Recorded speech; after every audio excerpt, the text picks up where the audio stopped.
Okay, good morning, all you cool cats and kittens out there. On a Sunday afternoon, it looks beautiful outside. I haven't checked the temperature, but we are at 11:47 a.m. Eastern Standard Time. For you people in the future looking back into the past here, it is May 12th, 2024. For you people subscribe to me and actually show up for these Sunday mornings and stuff like that, which are appreciated. I'm starting getting started so late. The last 2 days have apparently been pretty. Uh, I don't know what the word I'm looking for is, man. Difficult since the surgery, and I looked everything up as I could. And apparently, it's normal. So yeah, the last 2 days have been kind of rough, but we want to do this and talk a little bit about Batman.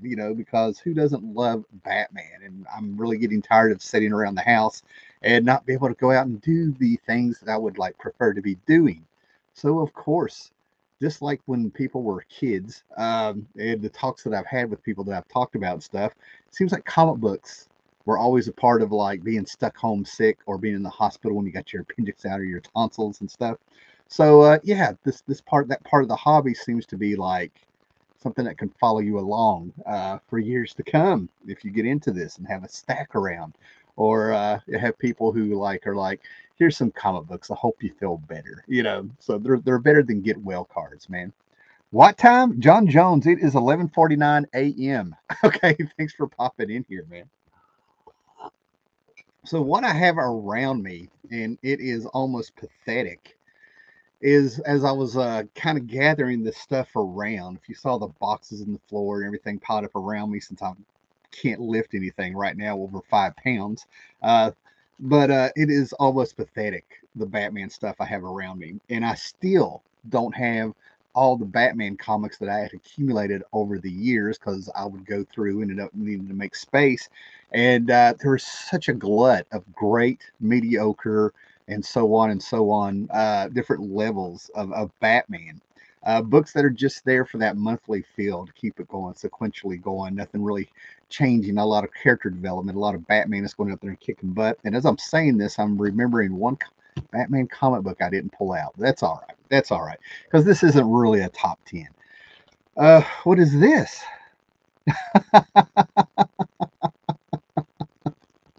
Oh, this is funny. What is this? No, no, no, no, no, no, no, Howler. Okay, good to see you, Paolo, I think. Oh, Batman. Na na na na na na na na na na na na na na na Howler. Thank you, Paolo. Thank you. Going with a little 60s theme song there. I would love to make that Howler Manor's theme song. Totally rip that off, do a Weird Al version or something, right? John Jones, as I said, the time, I thought you said 7:49. I was like, get back in bed. It's early. Yeah, yeah. I'm lucky to have gone to bed at all the last 2 days here. So I've had gluts and tons of Batman comic books over the years, from the stepdad and the uncle's collection going back to the 70s and what they had in the late 60s. And a lot of that stuff I ended up replacing because it was gone. Then I would like get a lot of Batman stuff, have a stack of it, like, nothing really is going on in here. A lot of early 80s detective things like that. And I'd go ahead and I would sell them, and then I would use that money towards other comics. And then there's things that I've held on to. Then there's things that I'm like, I buy multiples of because it's so good. And the reason I'm not trying to do a top 10 greatest Batman story or list here, a top 10 greatest Batman list, is because I think it's really seriously impossible. Batman is multi generational. There's been many, many, many different versions of Batman. And luckily, I grew up in a time where Batman got his feet back, because in the early 60s, it turns out Batman was about to get canceled because it just wasn't selling well.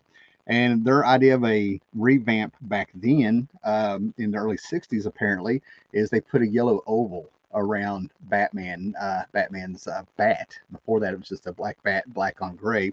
And I'm sure there's other things they did. They had to do to revitalize things, um, to that. And then there was Batmania around '66 or something, with the Adam West Batman movie and the 1966 Batman television show, which I love. I grew up on those. I've said many, many times that on Sundays in the trailer park I lived at, my stepdad would walk down to one of his friends' house on the other side of the trailer park, and I would be out on my big wheel, and I would pop in there, and it would be a Godzilla movie and Star Trek. Right? This is, I don't know, 78, 79, 78, something like that.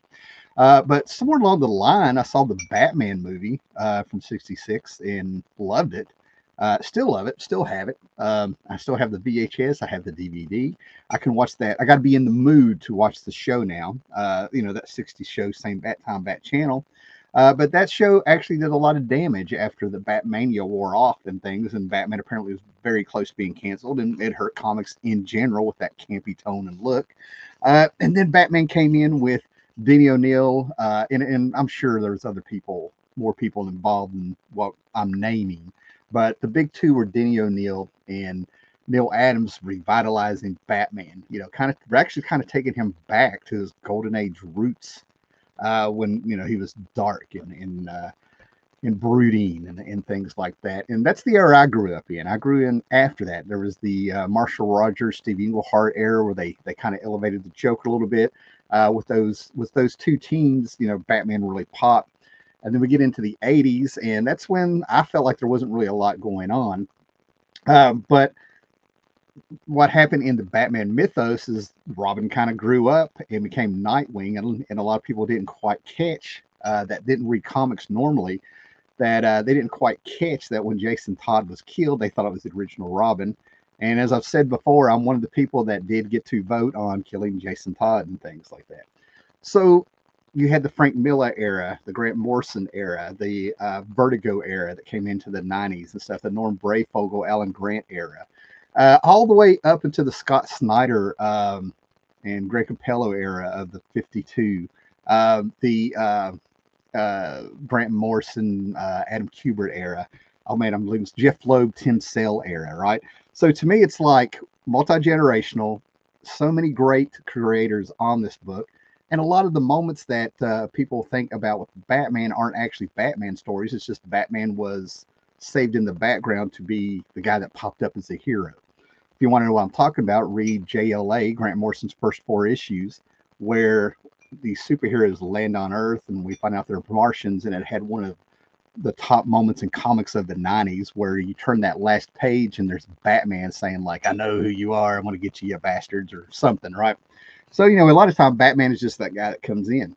Then there's things like Killing Joke, which I'll touch on, that are these classic stories. Killing Joke that leads into Three Jokers and things like that. That they're in the part of the Batman universe. They're not really Batman-centric stories. I would love to pull out Robin 3000, the Catwoman miniseries. Killing Joke, as much as Alan Moore himself has come back and regretted writing that story, to me that's a great Joker story more than it is a Batman story, even though it's about the relationship between Joker and Batman with great subtleties and things like that. Classic stories, these are still classic stories. So to me, to really get into what is pure Batman and Batman centric, you got to be careful. You have to be careful if you're going to do this right. So I'm just going with the books and stories and stuff like that I love. And of course, I would leave my favorite one out from when I was like 9 or 10.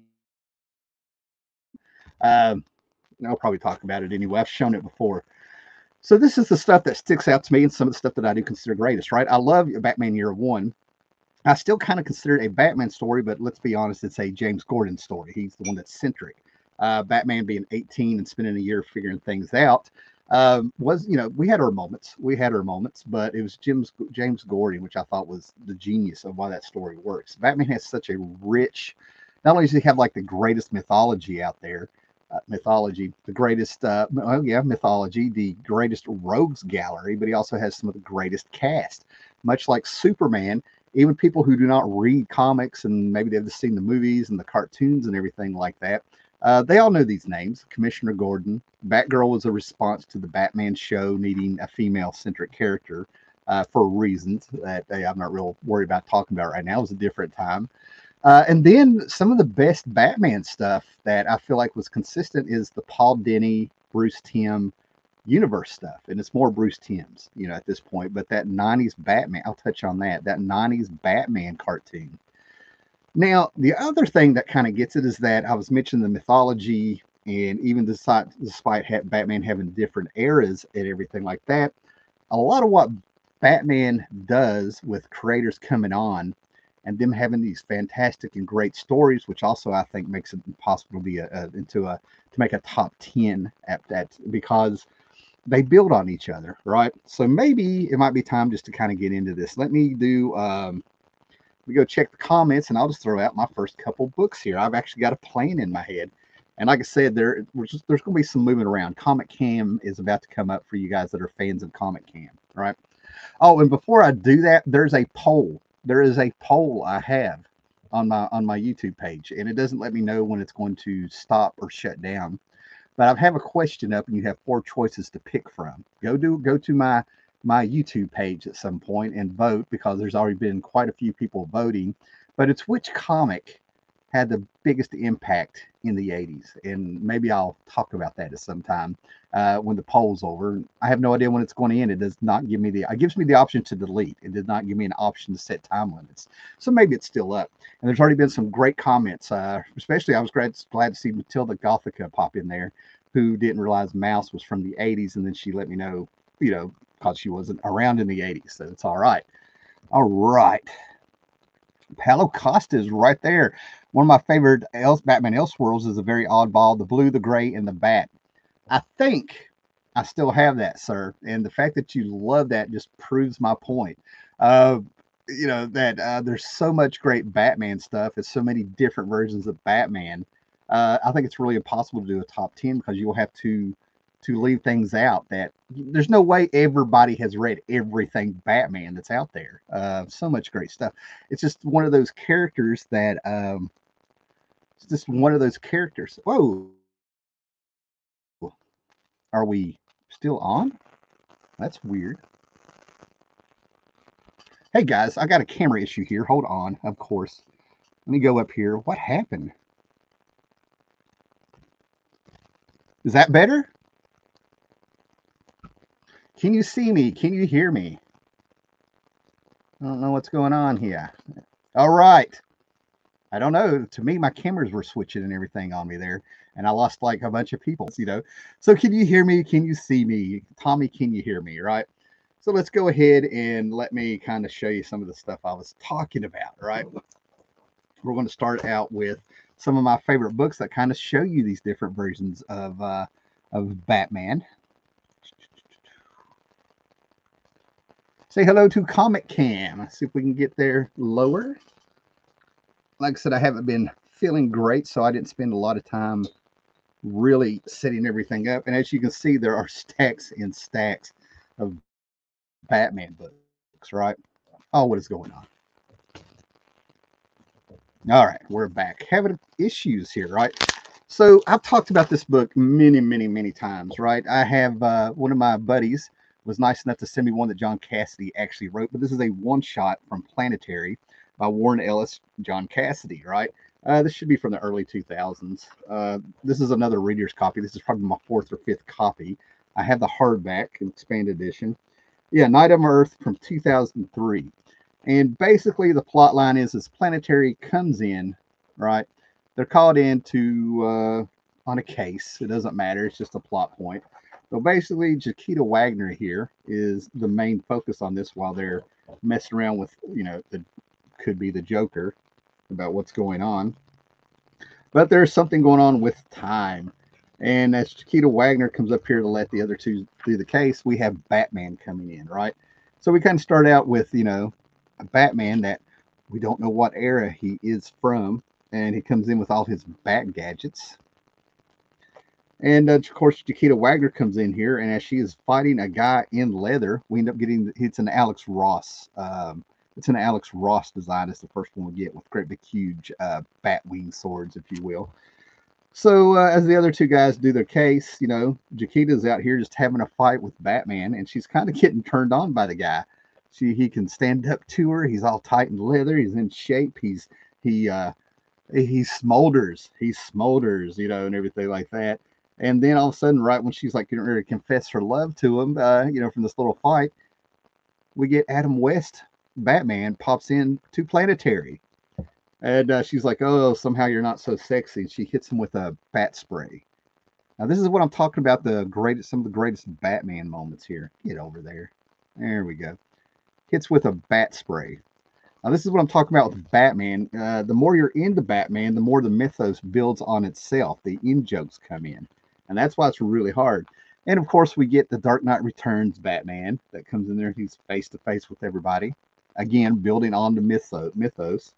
And so on and so on. And then we get the 70s Batman. You can tell by the belt with the pellet holsters and stuff, right? So I think you get the point. There's another one here or there, right? Now, this is a book. This is one of those books I will buy multiple times. I probably have 4 or 5 of this book, and thank goodness, because it's always in dollar boxes. But John Bogdanove, and I know I'm saying the name wrong. I always do. Bogdanove. This guy has been one of my favorite pencilers. I don't want to say like I'm a hardcore fan of his and stuff, but I really like what he does. Ever since he did this 4-issue miniseries for Marvel, where it was, oh my God, what was it? It was during Inferno. Started with an X, but anyway, it was a side project. It was 4 issues where Leech and Artie went out and they met a kid who was all dressed in red and was in a wheelchair, and he was like, he had a mutant power to do things with mechanical stuff. Was it exterminators? I don't know. Anyway, there's a cool, very cool graveyard scene that throws back to EC Comics in it, right? But during Zero Hour's concept in the early 90s was sort of a bit of a cash in on Crisis, right? Crisis on Infinite Earths had fixed the physical universe. Swamp Thing had fixed the mystical universe in its book, afterwards. A lot of people don't realize that up to around issue 50 to 51 or something like that, there is actually a Crisis crossover a little bit. But all of a sudden, we get into the early 90s and Crisis in Time. Time was not repaired during the Crisis on Infinite Earths. So we have all these time zones and stuff. So they got away from the multiple Earths by turning around and saying that there's different timelines and stuff. Not a new concept in comics, right? But John with Louise Simonson came in here, and throughout this whole book, as Superman is talking to Batman, Batman keeps different versions of Batman from different timelines are popping up, taking their place. There's even one Batman in here that in mid-sentence stops, looks around the room, and goes, "I switched timelines again, didn't I?" Now, what I love about this, though, is our artist draws each one of these versions of Batman in the style of the original original artist, while keeping his style together here, right? We have the Neal Adams Batman coming up. You can tell by the hands and the perspective and the camera angles. And I mean, he captures it perfectly, right? Even Batman is like, he's in character for the decade that he's from, right? So again, it ends up building on its own. Then we get the Frank Miller Batman done Frank Miller style. So dark. I thought I set the lights up better. And we actually get, he just nails it with the fight scene. And then we have them meeting. You have Neal Adams Batman, Denny O'Neil Batman meeting Frank Miller. So these are all, so they're all popping around. Then the 1940s one shows up. So we have 1940s Batman, Frank Miller Batman, Neal Adams Batman, all talking to a 90s mullet Superman. And then we have great little sequences on top of this where they finally do start switching around. We have Neal Adams Batman going into Bernie Wrightston's 70s Batman. There's 2 timelines. So this is just fantastic with everything that it does, right? Now, I love this book so much, I was able to maintain and get the promotional piece for this. So basically, the promotional piece I have here is the cover. Okay. But when you switch it over for promotional pieces, they've turned around and done the same thing with Superman. There's no story of all the Supermans popping out there, but we have Batman in the center. Yeah, I'm doing a crappy job showing you all this. But yeah, Kurt Swan, Wayne Boring, John Byrne, you know, Dan Jurgens, very Kitson style. Of course, Joe Shuster, Jerry Shugel era, things like that. So that was how much I really enjoyed and dug that story. I've always been into the comic book history. Let's put that to the side. All right. Here we go. Exterminators, yes. Thank you. Paolo is right on it. Paolo, yes. The kid's called Takeshi. Yeah. Now, thank you, man. See, this is what I love about this. As I'm reading this, it's all coming back to me. I'm getting old, Paolo. I'm getting old. I'm getting old. The team didn't last long because the older teams, Rusty Skids and Boom Boom, all joined the New Mutants at the end of the Inferno crossover. Yeah, and I'm so glad you remember that because I talk about that. That is a great little mini series. These little diamonds in the rough. The new Zero Hour reminds me of the Elseworlds annuals. There's a Superman annual by Priest and Mark Bright. Yep, I know exactly which one you're talking about. The Kryptonians conquer Earth, and Batman was leading the resistance, and he was always smiling. Yeah, great stuff, man. Like I said, '90s there was a lot of stuff that really, oh god, that would looking back on. I'm reading some stuff now. The Warren Ellis Excalibur, not that good. I've had that set to the side to sit and read his entire run. Not great. Grant Morrison, Mark Miller did, I think, 12. Well, Mark Waid took a break from Flash Gordon, Brian Augustine also. And I'm reading this Mark Miller, Grant Morrison run of Flash they did, and it's not great. I'm like, I'm gonna be purging a lot of comics that I've had set to the side to listen to, right? So, little things that I'm gonna go ahead and just, I'll get to some better stuff here in a minute, but let's get this stack out of the way. These are some recommended readings because they're just great Batman stories before I really get into it, right? These are Elseworlds and 90s stuff and everything. And this is one of the books that really surprises me, right? One of the things I see on some like great Superman list is the Superman Alien prestige format book they did back in the day. Dan Jurgens, Kevin Nolan, and stuff. And I never really understood why, because it's not horrible. It's just that it's not that great. To me, it kind of lays on the floor there. You know what I mean? But then this came out, I think, around the same time. I'm gonna have to bag these. I bought these when they came out, right? So ignore the rebagging that I've done over the years, right? But the Batman versus Predator by Dave Gibbons and one of the Kubert brothers is one of the most fantastic Batman stories I've ever read. And this could have been a movie that fit perfectly. That's the problem. Predators come to Earth and they go around. They're hunters and they always want the best prey, right? That's the honorable thing about predators is that they go after the strongest. You know what I mean? Like, uh, you don't go after the weak. That doesn't make you a great uh, hunter or person or anything like that. You go after the strong.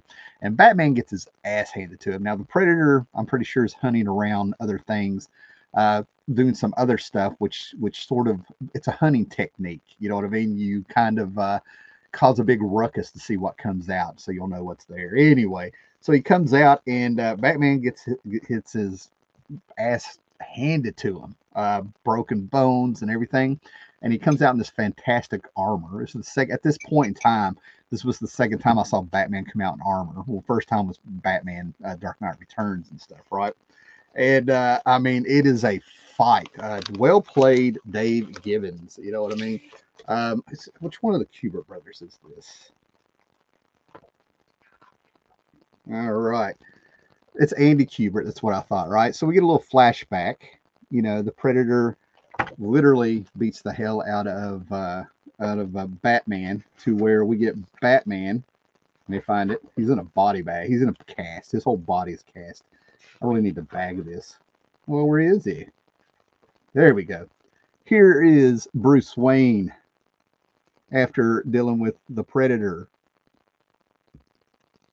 Yeah, and he's still like focused on catching this dude, right? So the Predator's running around causing hell in Gotham. You got the big bat signal behind him. It's such a great visual. And then Batman decides to come out and he's in some armor. Now he's ready. He goes, I'm the one it wants. Let it come get me. And in the fight that takes place in the next issue, Batman whips out a baseball bat. It just goes old school on his ass. I mean, it's just a fantastic. It is exactly what it is. And it's got some great pinups. Here's Mike Kaluta. I mean, everybody was on this and stuff, right? This is Art Adams. See, there's so much Art Adams art out there in these pinups and stuff that, you know, people kind of tend to forget a little bit. But yeah, these things are chock full. Walt Simonson, Joe Kubert, everybody doing their little take on this. Tom Yeats, just some great stuff in here, man. You know, Butch Geis, one of my favorites. Little Mike Mignola. I mean, these things are just packed, right? So I highly, you know, I might just do a whole separate video just on this Batman Predator because I absolutely loved it. Loved it. Loved it. Loved it. Yeah. Batman Predator was good. And I know they had sequels. I haven't checked out the sequels. I feel like Dave Gibbons, who wrote that, nailed it the first time. And I don't remember. I think I had one or two issues of part 2 or 3 or something, and just wasn't interested. Coming in late here, I'll rewatch this, but in case you have not mentioned it, Batman Year 100, I'm going to throw that out there. It's one of my favorite Batman stories. Awesome, David Mackenzie. I actually had the Paul Pope 3 issues upstairs, and I'm not going to lie to you, I'm having a little bit of problem getting through the first issue. I do plan on sticking with it. I have heard great stories about Batman Year 100 since it came out. So fantastic. That's what I'm saying, man. It's impossible to do a top 10, right? This feels like this was cookie cutter made for me. Okay, I've always had this fascination with 50s, 60s outsiders, a little bit of the past, a little bit with the 1940s, all my life. And this takes place in the Beatnik era, around 61 or 62, before JFK is you know what happens with him. I don't want to get tagged by YouTube here and stuff, right? But yeah, basically Robin is a bit of a beatnik. Batgirl is a femme fatale. This is written in old pulp style by Howard Chaykin. You can smell the unleaded gasoline in the air when you read this. Bruce Wayne does pop up. I've got this in print twice, and I want to be careful here. The Dan Brereton artwork in this makes you feel like you are. It reminds me of those pulp covers from the 60s. That's what I like about Dan Brereton's art. It feels very retro, very pulpy. Pulp covers of, you know, from the 50s and 60s or something. And the fact that this guy has the color palette in his head to make that happen.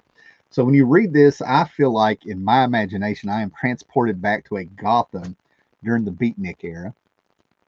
Robin really isn't that bright, and Batgirl is running the show, right?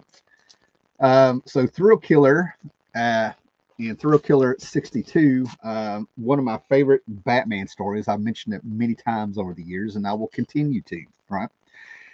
Then we get to some low hanging fruit. There are several Batman stories in here that everybody knows. Everybody knows they're good. They were, they just caught a moment. They were lightning in a bottle, and they're low hanging fruit because you cannot swing a stick without finding a Batman podcast, a Batman YouTube video, or anything on this where somebody's talking about some of these books, right? They have been talked to death. And I really wish more people would delve into Batman and explore some other stuff out there, because there is some fantastic stuff, but that does not take away from these things being exploited and pillaged and talked about. And you know, it's like your favorite song. You know, you can listen to it 100 times, you're eventually going to get a little sick of it and talking about it, right? But Brian Augustine, Mike Mignola, P. Craig Russell, what was this, 89? Yeah, whatever. There's an era here where a bunch of Batman stuff came out because DC actually went to capitalize a little bit. They used common sense. I don't know why they don't do this anymore, or effectively, right? They use a little bit of common sense, right? Batman was hot because of the Tim Burton movie.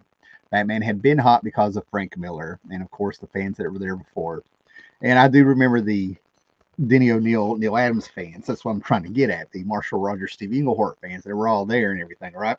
But all of a sudden, this one shot came out, and this would eventually end up leading to Elseworld books before they had a title. But we have a Gotham by Gaslight, where we have the 1800s. I can't remember if it's 1889, 1890s, something like that.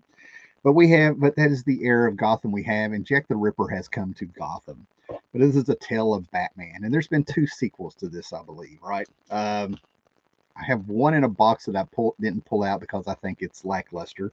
I don't think any of these guys were on it. But the artwork on this is where Mike Mignola finally, seriously was heavily noticed and praised. He'd already been inking at Marvel. He had done the Rocket Raccoon miniseries. He was on Alpha Flight. He was on Hulk. He did some Michael Moorcock stuff with Corum. He's just been everywhere. He'd done the World of Krypton series. He was just everywhere doing a lot of stuff that he liked and stuff, right? But for some reason, this was the one where his style came out. And it's not quite steampunk, but you can see it in there. It's we'll go ahead and say it's like pre-steampunk, right?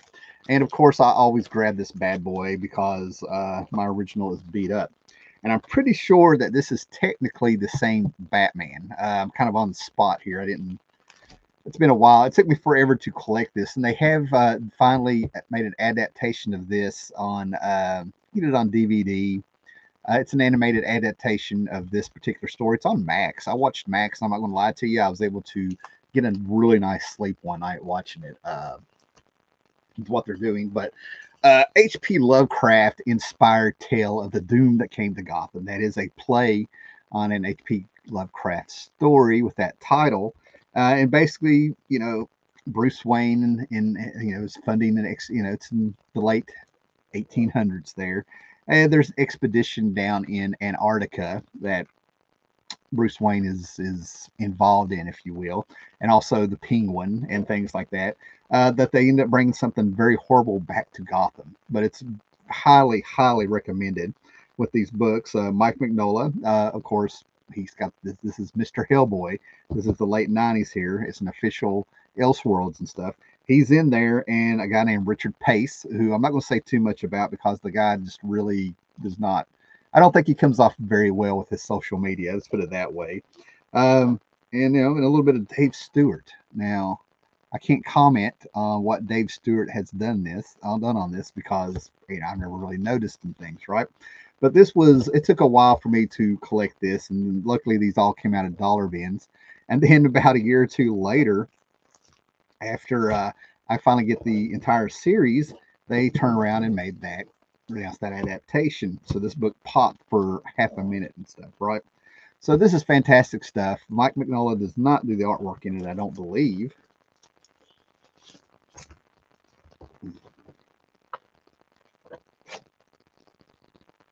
Yeah, Troy Nixie does. So Richard Pace apparently helped plot this, and the inker is Dennis Jank. Colors and separator Dave Stewart. So it's not who I was thinking of. So anyway, like I said, they take concepts like Two-Face and the Penguin and things, and they turn around and they give them that H.P. Lovecraft feel to it, right? So this is Two-Face, just full of like just ugly, ugly, ugly H.P. Lovecraft, Cthulhu inspired, stuff. Man, I mean, like the visuals in this will make you feel like you need to go take a shower. Fantastic, fantastic work on this. But like I said, it's all coming back to me as I'm looking at some of these pages and stuff, right? But I absolutely love this stuff. And also I like the idea of how it's one and done. To get the stories out there, it's done. You don't have to go out and try to get 12, 13 of them. Another great book that I will do. This is Simon Bisley erupted in America with this, right? I can't remember if his Lobo miniseries came before or after this, but this was the one that got everybody. Alan Grant, John Wagner, Simon Bisley, Judgment on Gotham, right? I absolutely love this. When Alan Grant and John Wagner were writing this, Simon Bisley decided to do the subtext to add I don't know, a little bit of tension and stuff. He sort of made it to where Gotham is secretly hell. That's the background. Secretly, it's not really hell. And basically, Judge Death has come to Gotham, and he runs into Batman, and Batman being a vigilante. Well, you have law versus justice. Law is to the letter. This is to the spirit, the big morality, the big and everything like that. And they recreate a few scenes in here from Judge Death punching Judge Dredd punching Judge Death in the face in that iconic pose. He ends up doing that to Batman, and Batman ends up doing it to him or something like that. Anyway, this was the first of a trilogy, but this is the only one that Simon Bisley was on, right? And yes, this is the one that I have had since it came out. I ended up reading and rereading this and just studying the art. God, yeah, this is some fantastic stuff. I mean, but you know, he's determined to where they ended up with a trilogy, and a lot of it had to do with the fact that, yeah, this artwork, it takes a minute for your eyes to adjust to see all the glory that's in here. Right? I mean, this feels like a labor of love. Just fantastic stuff. But yeah, on the side note of the Scarecrow and Judge Death popping up and teaming up, you got Batman and Judge Dredd just not getting along because Batman is going to jail. He's got a sentence. You know, just fantastic stuff in this. Visually, it's fantastic. Story wise, it is what it is. Where's that punch at? Oh, just great stuff. Great Dredd moments. Yeah, I got to be careful. This is one of those books where, anyway, there's a punch in there, and they end up doing a trilogy of this. And of course, Simon Bisley didn't stick around for the trilogy.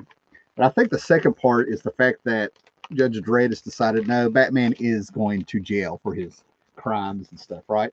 But yeah, that's the subtext of it. Is basically Batman would take out Judge Dredd. Everybody sort of agreed because you know it's a job. He is the law, and then Batman is a bit more about justice and vigilantism and stuff like that. So those are highly, highly recommended books and stuff, right? Hope we're not going too fast because I don't think we're halfway through what I'm about to show here. Hey, everybody's here. Geeky Puppet Show. Hey, can't wait for the next Sunday's video. Favorite Booster Gold comics. It could happen. My favorite issues where Booster Gold gets the shit beat out of him. That would be a great video. Might have to happen. It's not steampunk, but it's gothic. There we go. Paolo talking about Gaslight that came to Gotham. Thank you, Paolo. You were right on it. That's what I'm saying. It kind of, yeah. Hated the ending of the Doom came to Gotham story. The Doom that came to Gotham story. I would kind of watch spoilers on that. I'm not saying it was great, but the cartoon adaptation I thought was a little bit lackluster. They didn't go all the way with the horror, you know. Hey, Vinny is here. Great to see you. And apparently, Geeky is glad to see you too, right? So again, here's some more low-hanging fruit. Jim Starlin, right? This is The Cult. Jim Starlin, book 1 through 4. Jim Starlin was doing this fantastic run on Batman. I do believe he followed Frank Miller after he did Year One, so you know the 400s. And he was also the guy that wrote Up to Death in the Family. Now, and then we had some side projects. Not only did Jim Starlin and Bernie Wrightson do this Batman cult story, but they also did this Punisher POV. I guess it's point of view or some prisoners. I don't know, but it's P.O.V. I have that also. I haven't got around to reading it. And I also think these guys did a few graphic novels, Marvel graphic novels like Hooky or something like that with Marvel earlier. So these guys are sort of a team that you just don't think that comes together and you realize they've done a lot of work. Now, Batman was red hot when this came out, and this was not on the newsstand, so it was early 90s that I read this. And I'm not going to lie, I was underwhelmed when I first read this, but pretty much there's a street preacher going out. He has a cult in Gotham. He mentally defeats Batman. He does. Batman's got to rise back up, and Batman, you know, I don't want to give away too much of the plot, you know, because like I'm not really big on using religion as horror or religion as a plot point to get, you know, to be the bad guy, if you will, you know. But this is okay. It doesn't go too deep. Apparently, I got a bunch of them, right? So I ended up selling this over the years, and also I didn't like how Bernie Wrightson, that the books weren't in as dark as they should be. Bernie Wrightson should be using lots of blacks and stuff. And then, my God, I finally got it a few years later when I decided to buy it again and reread it. It's time to rebag these, man. That bag, I've had this for so long, that bag melted off, right? But yeah, here's where Batman is tortured and captured, mentally finally broken. And like I said, I wasn't really digging the art. I'm like, this is supposed to be Bernie Wrightson, you know. We got yellows and warm colors and all this stuff going on, green stuff coming out of Batman's mouth. I was just not getting it. And then all of a sudden, it finally started clicking. I mean, we even had a little bit of Frank Miller in here. You know, you could definitely tell what direction they were going. And then there you go. You have that also. And we all know what that looks like. It's too phallic for me. Too phallic. Not that I have a fear. It's just I'm just sort of like, what are they doing? Do they not see what they're doing? You know, it's a little on the nose. And then finally, the book gets darker and darker, and we finally start getting the Bernie Wrightson stuff, right? So your mileage is going to vary with this one, right? This one has always been defended by people because it is Bernie Wrightson, right? Now, what I've always really had a fascination with is the what ifs in comics and stuff, right? A lot of people don't realize that we would not have had Infinity Gauntlet in 1990, which would be the basis for the Marvel Universe Cinematic Universe, started in 2008 officially with Iron Man.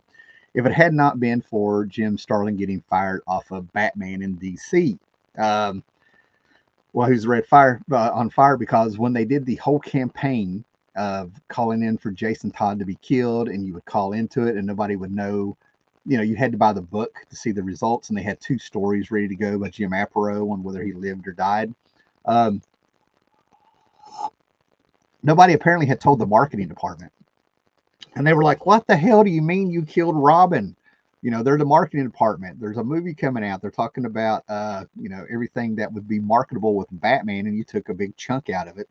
And the person who had to kind of take the heat for it was Jim Starlin, of all people. And that's how he ended up going back to Marvel and resurrecting Thanos, getting on Silver Surfer, bring this the trilogy of the Infinity War and Crusade with the Gauntlet and stuff. All that wouldn't have happened if we hadn't all called in to have Jason Todd killed. And I've told the story, and it's in a video where I kind of point to the building and stuff, right? But I went and did the number on the comic. God, how old was I? 13 or something? 14? I can't remember. But anyway, I ran off the bus, ran over to a payphone, and just stuck a whole bunch of quarters in it and stuff. Right? That's why I was in a hurry to do it. I finally got the money up, and I looked up, and I remember hearing the voice, casting my votes and thank you or something because I called that number or something. And when I hung up, all my money came back out. I was like, whoa! So yeah, I couldn't believe I got through number one because I used to try to call MTV for their top 10 that they did in 85 and 86. At 6 o'clock, they would open the phone lines like around 3 or 4 or something, and you could call in and say what video you wanted to play, and they would do the top 10 most requested videos. I never got through. I got through for the Jason Todd thing. I couldn't believe it. I still can't believe it to this day, and got my money back. Probably bought a comic book. All right, John C is here. Okay, Vinny says hello to everyone again.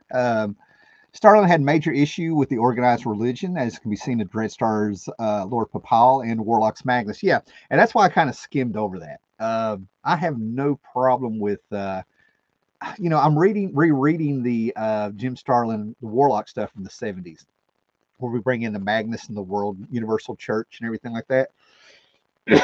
Those are Starlin's issues, and there's times where I'm just sort of a little uncomfortable reading some of that stuff, and then I have to remember it's fiction. I had the same problem with Dogma by Kevin Smith. Now I can watch it all the way through without a problem. I've got we're not going to get into that. And John C is here. Okay, John C is always the role model, man. Subscribe, thumbs up this video, hit that bell so you know when I'm going to do this and stuff. Like I said, for people popping in, I'm still kind of recovering from my surgery the last 2 days, so we got a later start going on here. Now, these right here, just to kind of get these out of the way, I'm trying to save some room to get to the better stuff, right? This blows my mind that this started 28 years ago.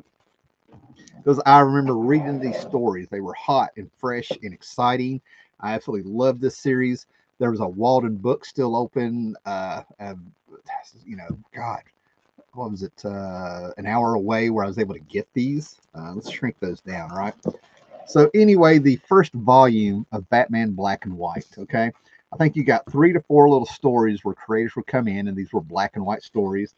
We have a Jim Lee cover, a Neil Gaiman story with Simon Bisley, and it was different takes and looks and everything on Batman. Um, Frank Miller cover, and I still can't believe this was 1996. This is one of those Batman series that I absolutely love, and luckily it was just a 4-issue miniseries. Barry Windsor Smith cover. As you can see, I'll pick these up wherever I can. Alex Toth from 1996, and then they ended up coming out. These aren't in order, I don't think, with several volumes of these, right? Mark Silvestri cover, but like I said, inside 3 or 4 different teams. Jim Steranko cover. And of course, these got pricing. Luckily, I've gotten all mine out of the dollar bins, but they've done this several times over the years. One of the weaker covers, I feel like. Sorry to whoever did this. And then they keep going. Now we got Square Bound Prestige. This is probably volume 4 by now, you know. And your results vary with these, right? But luckily, they all are in trade, right? So here's the volume 1, the 1996. I wanted them on the shelf. And when I went and found these on sale over the years, I'm glad I do these videos. I'll find these on clearance at Books A Million most of the time. I got this several years ago. I know I bought it while I've been with my wife, so it's been since 2018 or something. But here's, Brian Bolland. That story that Brian Bolland has done in the first series has been put into the Killing Joke Deluxe Edition you can get. Howard Chaykin, Chuck Dixon, Neil Gaiman, Archie Goodwin, Andrew Heffler, Klaus Janson, Joe Kubert, Ted McKeever, Denny O'Neil, Katsuhiro Otomo, translated by Joe Duffy. See what I'm saying?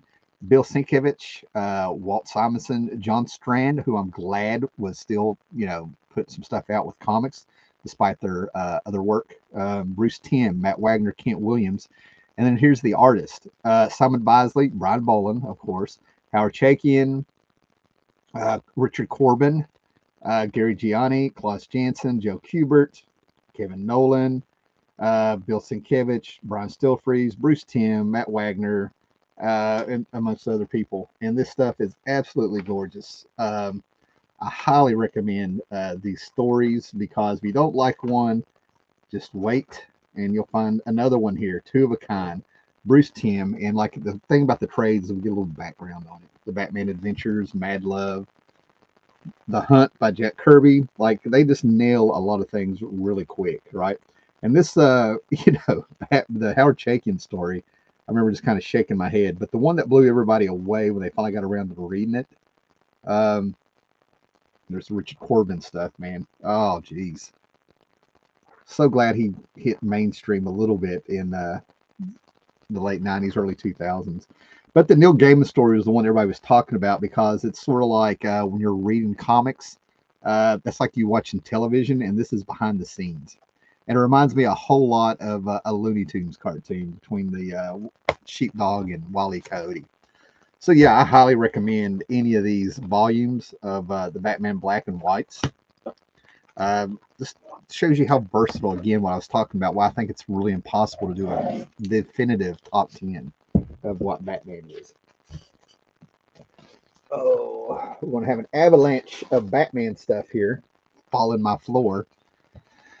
Okay, so we were talking about the Bruce Timm stuff, right? So we're going to get into this, right? Amazingly enough, some of the greatest Batman concepts, stories, kind of considered the most pure Batman ever, because it pulls from the 40s and the 70s and the 80s, right? It pulls from everything, and it goes to the Mike Fleischer style, of I want a little bit of the inspiration came from the Max Fleischer 1940s Superman cartoons and things like that. Is the Bruce Timm universe, right? It used to be Paul Dini, Bruce Timm.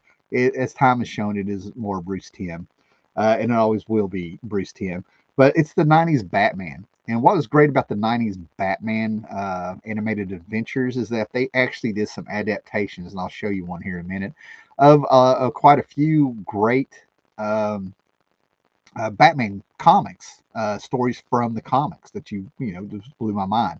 They would show villains that had never been animated before. When I was growing up, the worst thing that ever happened to me as a young child was that they had Super Friends on the same time as Filmation's The New Adventures of Batman with a Batmite. and Robin and Batgirl and everybody. I was like those bastards, ABC and CBS. And for some reason I knew it was CBS that did it because Super Friends had already been around. So I grew up with tons of versions of these superhero cartoons and stuff, right? Especially Super Friends and stuff. So to finally see the Batman 90s cartoon, oh my gosh, was just unreal. And any of the comics that came out in the 90s that Paul Dini and Bruce Timm are involved in, the annuals and stuff, they're worth getting, right? This stuff is classic, Mad Love and everything like that. And Paul Dini did this one. I think Bruce Timm might have inked where we had a little bit of the Demon, Batman Adventures Annual #2, and then the Batman Adventures Annual #1 from 1996 because they kind of brought the cartoon back and kind of started a few things there. And between the cancellation of the animated series and then bringing it back with the new adventures with the Superman Batman Hour on, what was it, WB back then? You had UPN, WB, and they ended up merging or something. Anyway, but we got this little story here that I keep meaning to collect because I love this issue. Where we turned around and we had Batman Adventures: The Lost Years. And if I'm remembering right, this kind of shows you in between those two series there, right? And then to just get on there and stuff, right? I was lucky to find this because I remember seeing this on clearance, and there would be stacks and stacks of them on Barnes and Noble. And then lo and behold, all of a sudden they're collector's items, and I find this beat up copy.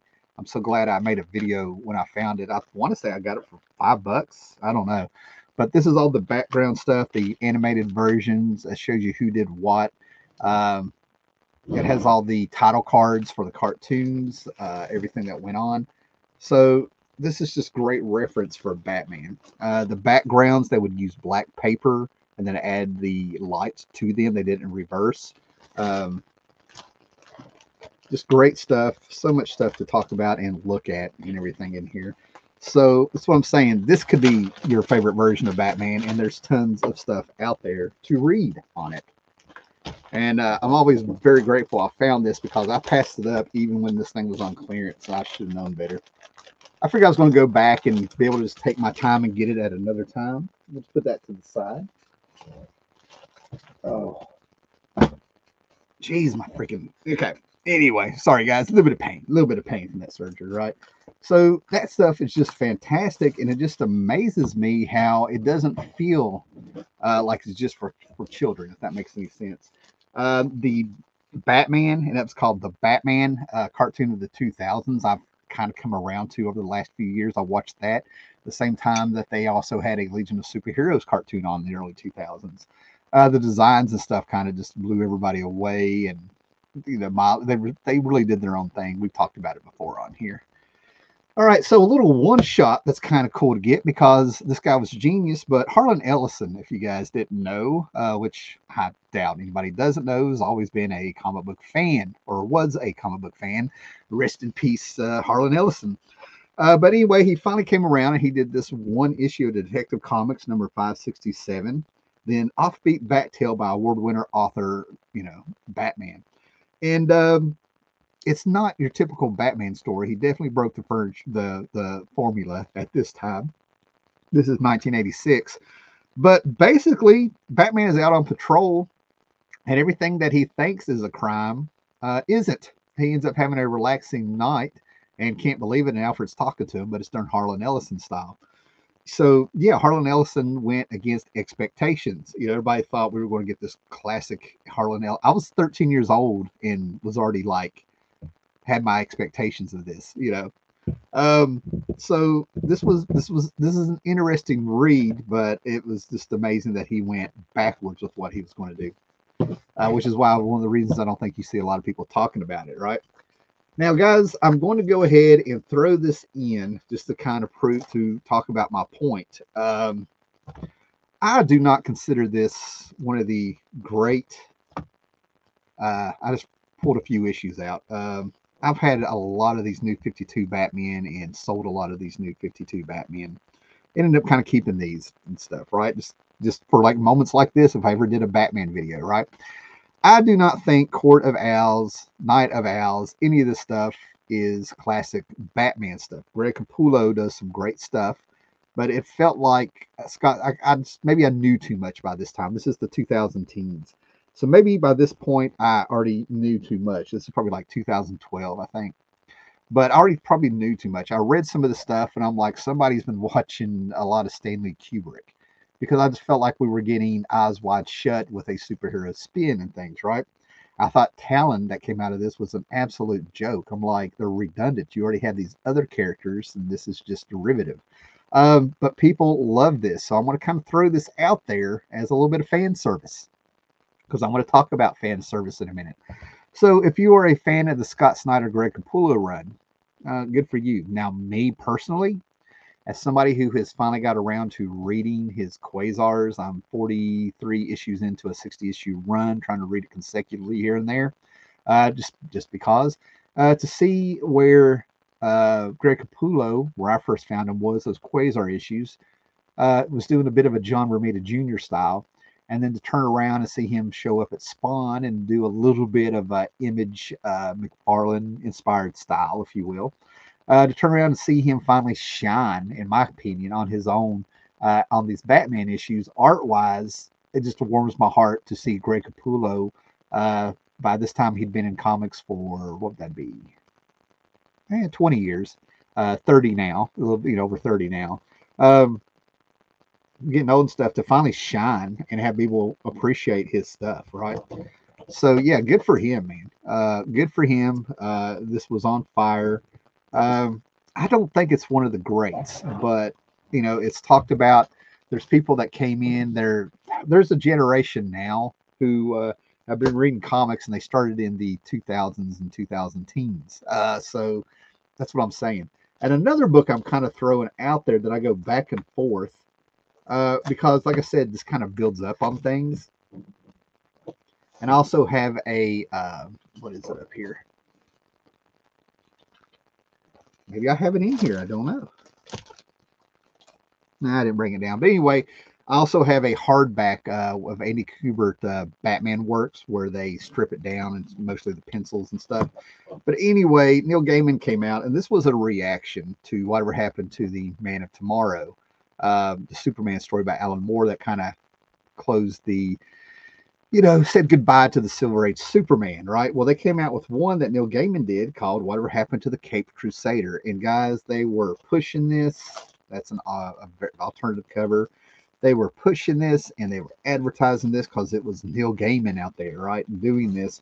And we ended up getting this very surreal story of Batman, where they're trying to say things like everybody's shown up at Batman's funeral, but Batman can see who's there or something. And then we get this whole idea of a story that the ultimate, Batman is crazy, and the ultimate the ultimate butler, actually is Joker, and he dresses up to give him a purpose, Batman a purpose and stuff. It's all not real and some things. When I first read it, it's Neil Gaiman. I want to trust where it goes. I have the complete set of Sandman. I've read Sandman many times. I've read Good Omens. I mean, my mileage varies with Neil Gaiman. But he's still, a very accomplished, very good writer. I just don't fanboy out.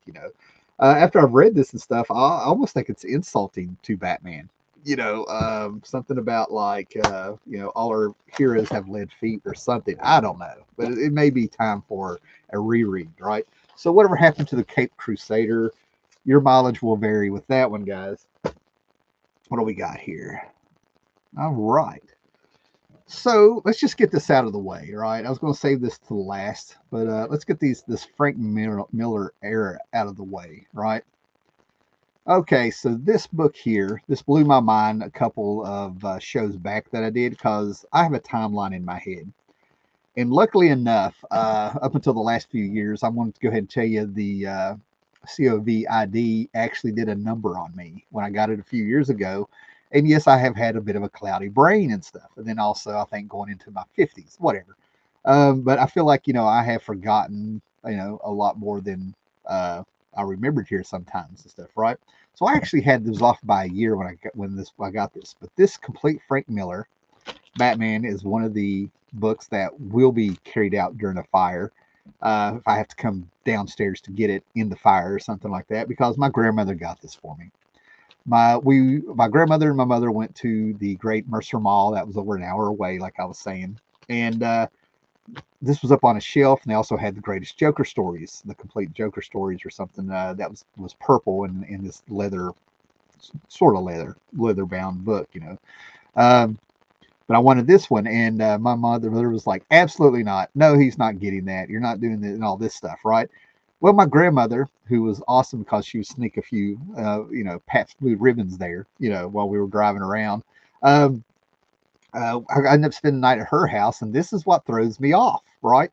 I distinctly remember being at her house watching Ric Flair and Sting at the first Clash of Champions and getting called into the kitchen, and she pulled this out of her purse and said, "Don't say anything to your mom, but you make good grades, and I had straight A's, and you have this and that, and you're not trouble, and you take care of everybody." So I was the adult in the house. Let's just put it that way, right? And she's like, "You deserve this, right?" And I got this, right? So I thought that was 1988, and it turns out this may be 1989. I really felt like I read Dark Knight Returns before that. So anyway, Frank Miller, this is the low hanging fruit. To me, the two stories, there's three stories in this, right? At the time, right? But the two stories, Batman the Dark Knight Returns and Batman Year One, even though I consider Batman Year One more of a James Gordon story, and I'm not alone. This may be it. Any list, this has to be up there as number one. Your mileage varies. He actually did a part two, The Dark Knight Strikes Again, 2001, and he had boasted that he could blow this story away. His Dark Knight Returns. Um, what I liked about Dark Knight Returns was everything that had nothing to do with Batman. It ended up being a little bit more Superman centric, I think, if I remember right, and some crazy stuff going on with Dick Grayson in the Silver Age Legion of Superhero clothes or whatever, right? And then we had Dark Knight, the Master Race, which was a safe book. I actually did a rereading of that a few months ago. But this right here, this is untouchable. This is one of the uh, greatest Batman stories ever. And like I said, it's such low hanging fruit. You could swing a stick and find a video and people taking it apart and reading it and going on to it. One of the things that I kind of don't see that was wild there for a while is that when Batman and the Joker are down in the sewer having their fight, a lot of people have tried to make that a subtext of SCX. I don't agree with it. My problem was is when Batman spit on the Joker's face. I was like, "You left DNA, Bruce," and then I had to remember as a young kid, probably probably like a freshman in college or in high school by then. I think I don't know. Is that there's blood everywhere. There's all kinds of DNA everywhere. Even in the late '80s, I knew about DNA from reading all my sci-fi stuff and comics. So yeah, it is what it has to be. To me, this is the prime Frank Miller. And yes, there's supposed to be subtext in here of an anarchist in Ronald Reagan's America. I didn't pick up on a lot of the overt political stuff in here, and that's why it's because I feel like it is balanced. And it's not about that. It is Batman centric, coming back as a 55-year-old man. It also is kind of wild to do a little bit of a rereading of this as a man in his 50s. Whatever there's some stuff I'm reading where he's like about sore and this shouldn't be that hard physically and stuff. I'm like, uh-huh. Yeah. So this grows up. I've grown up with this is what I feel like, right? Um, actually, thanks to divorce in 2008, I think I sold my original issues of Batman Year One that I had bought off the stands to a friend named Matt. We're still friends on Facebook. I actually chatted with him online a little bit the other day. But yeah, this is a fantastic read. Yeah, this is all beat up. I just kind of grab these when I see them out of boxes. I actually found a lot of these in dollar boxes. But there are great Batman moments in it. And as much as this third part of Batman Year One by Frank Miller, David Mazzucchelli, I think Frank Miller and David Mazzucchelli could have been one of those classic team ups, those teams in comics. Because something about David Mazzucchelli being with Frank Miller just elevates his work. This is some of my favorite Batman artwork. Sorry. But in this one, we have they're so determined to get Batman in Gotham City that they go ahead and they bomb an abandoned building, or so they think that Batman is in. And this is Batman coming out meticulously, methodically, and actually taking out a guy who was mean to a cat, you know, a little bit, with a SWAT team coming after him. This is fantastic. So you would think that that action and adventure is my favorite part of the story and everything that's in there, but the police are out to get the Bat, the Dracula man, or whatever this is out there. And is her name Siobhan? I can't remember, but James Gordon was having an affair with a fellow detective. I swear I think her name is Siobhan. I can't remember. Anyway, she's blonde and hot, you know, before Vicky Vale in the Tim Burton movies and stuff. Anyway, but they're doing a thing where they're faking a mugging at night. It's dark, it's night in Gotham, and Batman happens to be in an alley and he's hid behind a trash can just watching this. And he knows it's a setup. He knows it's a sting. And he's like, what gave her away is that she's sitting there like she knows how to walk in high heels. That's a lost art now. And that was it. That line, that one observation. I'm just sitting here like, I could be a superhero. Yes, I noticed those details. So Batman Year One, Dark Knight Returns. This is the facsimile edition, and let me tell you, I don't know what is going on, but I keep destroying this. I put this in a box, and it got bound up in the box. I took it out of the box during the unboxing when I ordered this facsimile edition, and I'll be damned if the thing didn't hit the floor. It's like fate is determined to destroy this facsimile edition of Part One. So I'm gonna have to get another one, I think. You know, so I got the facsimile editions just to have them. And I have several copies of this. I've lucked up over my course of time. There's been many things I've had.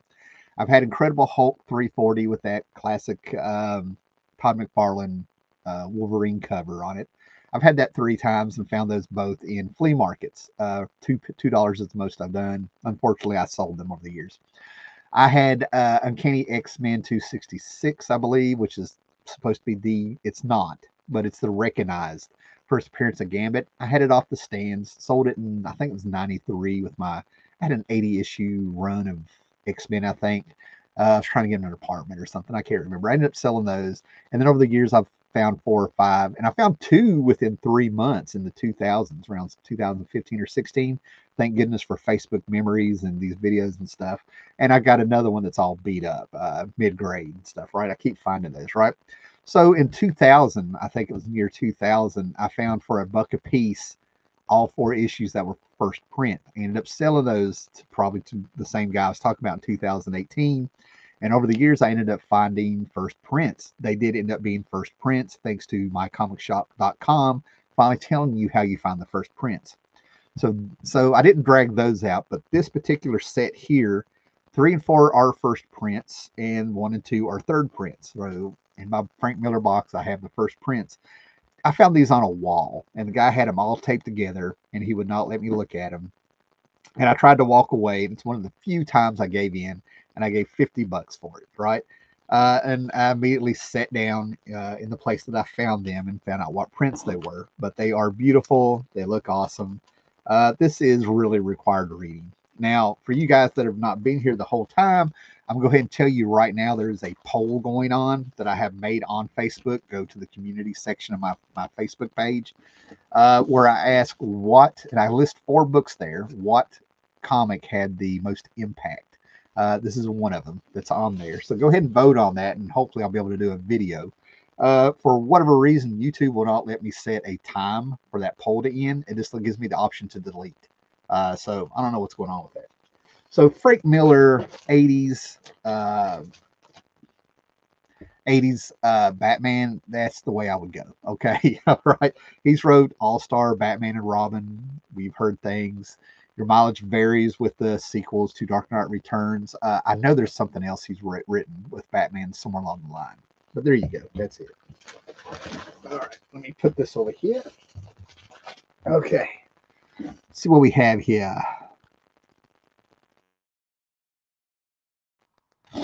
My friend Gore Vidal is here. Morning, Tim. Is Batman Damned on the list? No, it is not on the list. Just kidding. I should have kept reading. Azzarello was interviewed on Word Balloon, and he said after the first issue, it's controversy, the subsequent issues were toned down. He wasn't happy. Brian Azzarello Brian Azzarello, he came out during an era where you had a lot of crime writers coming out. I could see the Wizards. So I can do a citation here. There's a Wizards issue, Wizard magazine. There's an issue where they had kind of like a lineup of these four writers coming up, and they were crime writers. Azzarello, okay, Brian Azzarello, Greg Rucka, Brian Michael Bendis, and I feel like there was a fourth one. And Azzarello is the one where I kind of have he and Greg Rucka kind of mix in my mind sometimes, much like I do Ray Bradbury, and Warren Ellis, Ray Bradbury, and Harlan Ellison, because I read all their stuff around the same time, back to back. So they kind of get mixed up in my head. But Azzarello is the one who has let me down more than anything, in my opinion, when it comes to writing. And it all really went downhill with his Before Watchmen stuff, you know. I will just put it at that. So yeah, that Batman Damn stuff, I just stayed away from that. Okay. And who was that? We lost one here. John C. saying hello to Paolo. Great to see everybody, right? Okay, so let's get into some classic stuff here, right? And this is what I'm talking about, how a lot of the reason I think it's really impossible to do a top 10 Batman stories is because it all builds on one another. And we're really going to get into that with the Jeff Loeb 10 Cell stuff, right?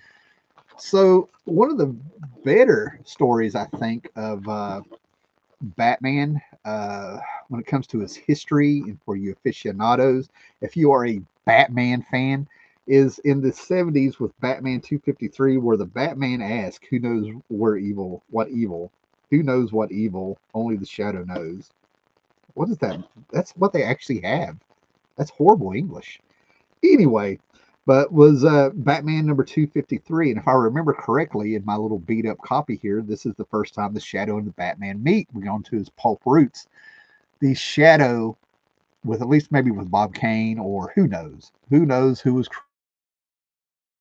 creating what? It's been documented, and they figured out Jerry Robinson Bill figure and all that stuff like that.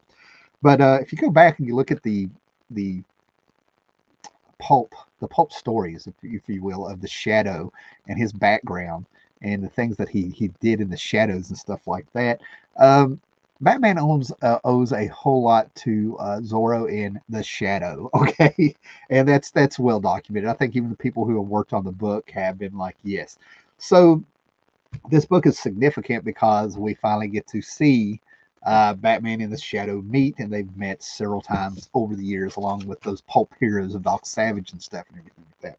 A lot of people tend to either not know or forget or not talk a lot as much as they did, is that Batman was huge pulp roots like you would not believe.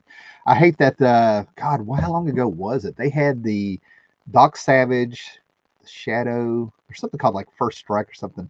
But anyway, I think Brian Azzarello was in charge of. Sorry, I'm reminiscing. I had some of those issues and got rid of them. They weren't very good, but they were creating this little mini universe of pulp heroes that Batman was in, and he was interacting with all these guys. If you want to see the interactions of handled, I think the best that I've run across. Not saying that there isn't better out there, despite using the word best. Splitting hairs here.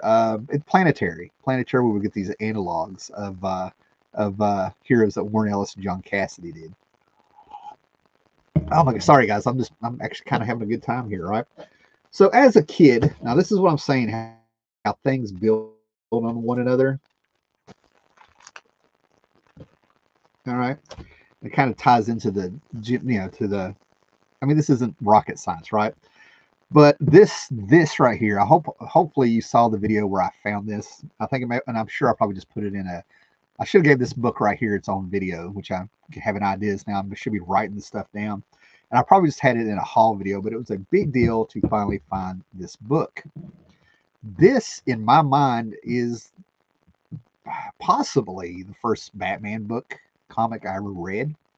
But the problem is that it was not only coverless, but the first page or two was missing. Batman 213. And as you can see, it has a Red Hood story, The Game of Death. I hope it's popping up here. And as you can see, without the cover, you're screwed because they put the indicia right here in the front cover. But this is from 1969. It has an original story and a bunch of reprints. I think it's mostly reprints. The origin of Robin, of course. And right about here is where I think the story in my copy actually took place. I think all of this was missing, and this is where the story started. I mean, of course, we got the other page, but this is the one I remember the most in my head. So we get around here and we get a 1940 story. I remember this, Game of Death. And then we get the Clayface story, which is the one that I probably did do a separate video on this, right? There's the Clayface, the origin of Clayface, but then we get the Red Hood story in here, right? This is the one that inspired the Killing Joke. This is the one that built on it built on this, then the Killing Joke, and then it built on Jason Todd coming back as the Red Hood. That's why I'm saying it's so hard, because a lot of great creators like Grant Morrison, for instance, Jeff Loeb, they pull from Batman's past in all these different eras of the comics, and they'll add it to the modern mythology, if you will. And this one works because, you know, it's not Joker centric, but we get it. And then this Clayface story in the back, those first two. So I looked for years on this and looking for this, and I was thrown off because at the top of every page it says Giant Batman. So I was looking up giant size Batman. I was looking up Batman annuals. I had no idea that it was just a giant Batman number 213. So yeah, growing up trying to learn about comics and try to find this stuff without the internet, it was impossible to find because I wasn't looking in the series of Batman. So that builds up the stuff, right? So we had the Red Hood and stuff, right? And then we had Batman Death in the Family that we mentioned before. I don't think this is an all-time great Batman story. No, I think it's a very important story that is a benchmark in the history of Batman and Robin and stuff. And things changed after this. I think we had the tone in basically the Joker crossing that line where we had, what year is this? I think this is 87 because I remember where I was living. Then a year later, we would have the Killing Joke. Now, a lot of people don't realize is that the Killing Joke that leads into this. Sorry, guys. Let me slow down a little bit. Let me get a cup of coffee here. So anyway, this is the issue that came out. This is the big one. And this is where Joker crosses that line, takes out Robin with a crowbar, because we voted on it, right? The death of Jason Todd Robin, right? That leads into that. And a year later, if I remember right, we got the Killing Joke. Last year, I found a first print, and I think I had a third or fourth print that I've carried around since I think it came out, you know, as a reader's copy and stuff, right? And like I said, this issue is a benchmark along with these two here in the Joker's history, at least in the Batman universe. We had higher stakes, if you will, and we had a Joker that went from doing things because it was funny to being downright evil and stuff, right? So this has been inspired, a classic cover, and we got the Killing Joke edition. This book here, from what I understand, going with a grain of salt, is Killing Joke came out years late, more late than it should have, right? If you go back and read DC Comics in the early 80s, they were taking liberties with a lot of their heroes, whether you knew or not, because it wasn't going to matter. They sort of knew that in 85, 86, they were going to reboot everything. This is why you had the Flash kill the Reverse Flash and have this big long story about him being on trial for murder and disappearing into the future. I kind of suspect that's why they went ahead and gave the Sword of the Atom a little bit. Hey, why not? And one of the things they were doing was Alan Moore was hitting hot on Swamp Thing, and Brian Boland was hot from Camelot 3000 and stuff. So they went ahead and gave these two English guys, you know, carte blanche to do this. This one shot was going to be the Killing Joke. It just took forever for Brian Boland to do it. So that is technically why I think liberties were took with Batgirl, was because it wasn't going to matter. This thing was supposed to come out before Crisis on Infinite Earth. And since it came out so late and it was such a huge hit, and people were, Alan Moore was a bigger star and Brian Boland was a bigger star here in America, and everything like that, they ended up finally making it canon. It wasn't supposed to be canon, right? But And it's sad that Alan Moore has gone back and said he didn't want to do this. Now, what bothers me with this is some of the outrage that's come out since 2015 or whenever it was, where we had that one shot of going to be a Batgirl one shot, I think, or part of her series. Who knew what they were doing back then? They had the Joker behind her and he painted a smile on her face and they called it something else. It was in reference to something else. Nobody gave a shit about Batgirl before Batman the Killing Joke. Okay, they didn't. That she was a disposable character. I'm not saying she didn't have her fans, but Jim Gordon also had his fans. You know what I mean? In the hierarchy of Batman supporting cast, Batgirl was way down there. All right. So to have all these people show outrage for this and act like they were Batgirl fans, half of them that I've run across weren't even born when this came out. So no. But anyway, what a controversial little book it had become, right? So to build on that, we have another area here where Judd Winnick. Luckily, I was collecting Batman at the time because I watched old Judd on what was it, the second or third season of The Real Life. You know what I mean? Barry Ween, Boy Genius, and stuff right here. Well, to me, this is, and I have all of his exiles, some of his outsiders. Judd Winnick and, oh God, Brad Meltzer, if you know who Brad Meltzer is, were college chums. I think they were college roommates, right? And you can tell they grew up in the same era, right there with me and Jeff Johns and stuff, and many people here grew up with those 80s comics and the Batman and the Outsiders and stuff, right? So Judd Winnick ends up writing what I consider to be his best story with a messed up ending in comics, but luckily, to me, it is one of the best adaptations. I think they did it in 2010 of those DC Direct adaptation animated specials you can get on DVD back when they started those. They fixed the ending, and I love what they did because Judd Winnick came in, did a pitch to Bruce Timm and his panel, and they were ready to ask questions. But by the time Judd Winnick had told the whole story to them, all bases were covered, and they put it out there, and it's one of the best ones. And the fact of the matter that they had Dean Jensen Ackles from Supernatural voicing Jason Todd, I was just fanboying out. And then what happened? I ended up watching Scott Pilgrim versus the World around the same time, and I'm just like, this is a great time. Things were looking up. We had The Blackest Night. It's one of the few times where I felt like the future was just fine. Little did we know what was coming. But anyway, this is just a fantastic series where we had the return of the Red Hood, and this also builds on the Jeff Lowe. Again, this is all building on itself. That's why it's impossible to do a top 10. None of this stuff really holds up on its own in impact and importance if you don't know Batman history. But anyway, we have the return of Jason Todd. How could it have happened? I had guessed, knowing Batman mythos, along with a lot of other people, it wasn't an epiphany that made me the only person that figured it out. A bunch of people who were Batman fans all came to the same conclusion that it was a Lazarus pit, and they ended up making Jason Todd's return part of Superboy Prime hitting a wall through reality. So whatever. And somewhere in this, they've recently released a facsimile edition of the Batman Death in the Family issue, where we get the pages for Jim Apato's draw his artwork for Jason Todd surviving if the votes had gone that way. Well, it's in this somewhere. It's in this whole story somewhere. So yeah, Batman, and there's an issue or two that are filling issues.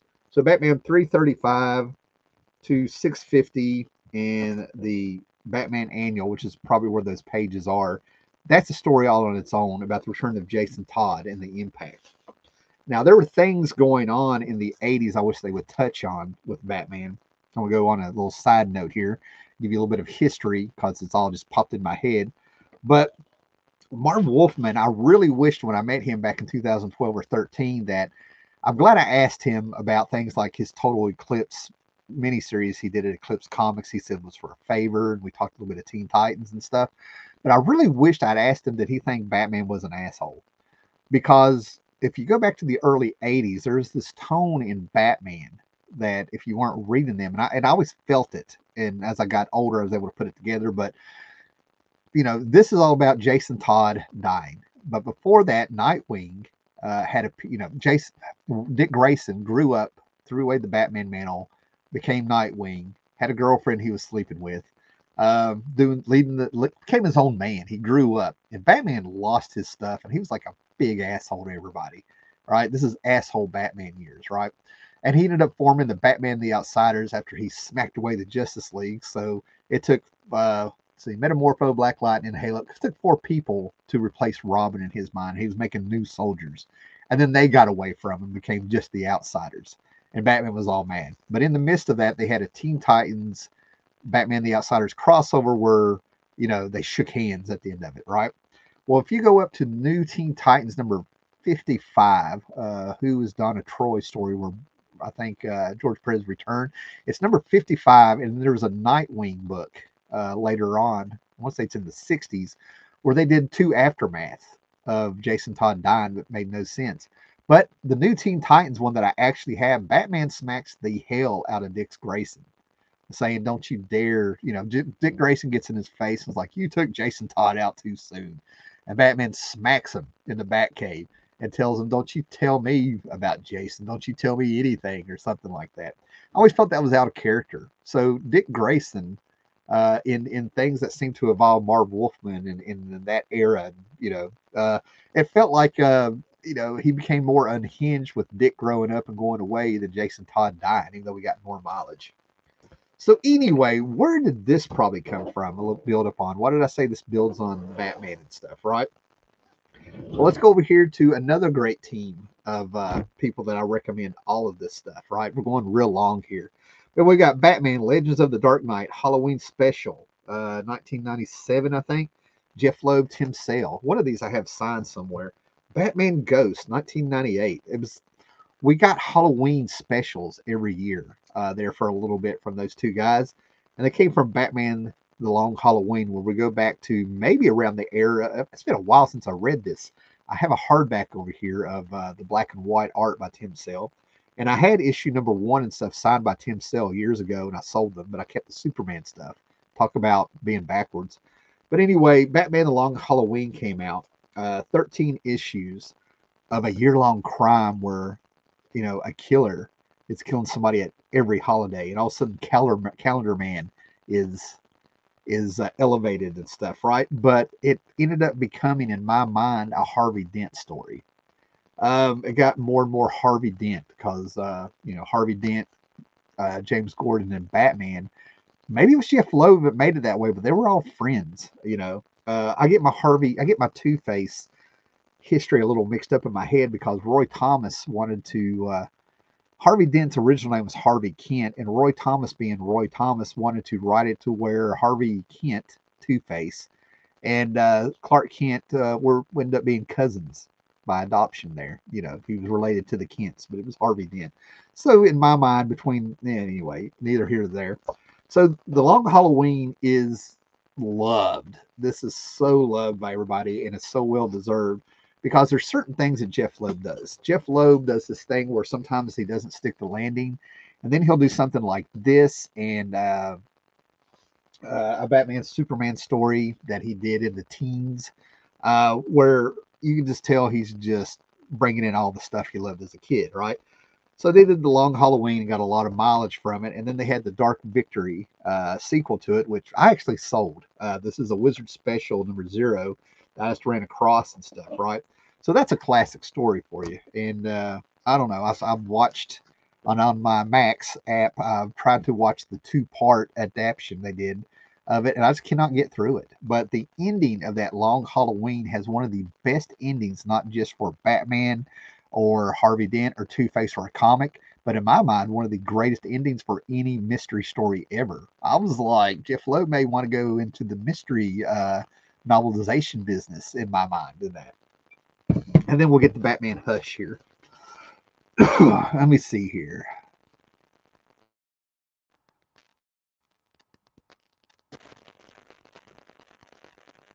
Okay. Killing Joke probably should have come out between For the Man Who Had Everything and Whatever Happened to the Man of Tomorrow. I could see that. Yeah. That would make sense since there's the way that, yeah. I'm going back in my head. I was like 12 when all that stuff came out, but that would make perfect sense. Yep. It was definitely late. I've just never gotten a consistent timeline on how late. I've heard that script was in as early as '83, but I don't have anything, in print. You know what I'm saying? It's just comic talk over the years, like in comic shops and things like that. There's even a rumor that Moore wrote Batman killing joke in the last panel when the laughter ends abruptly.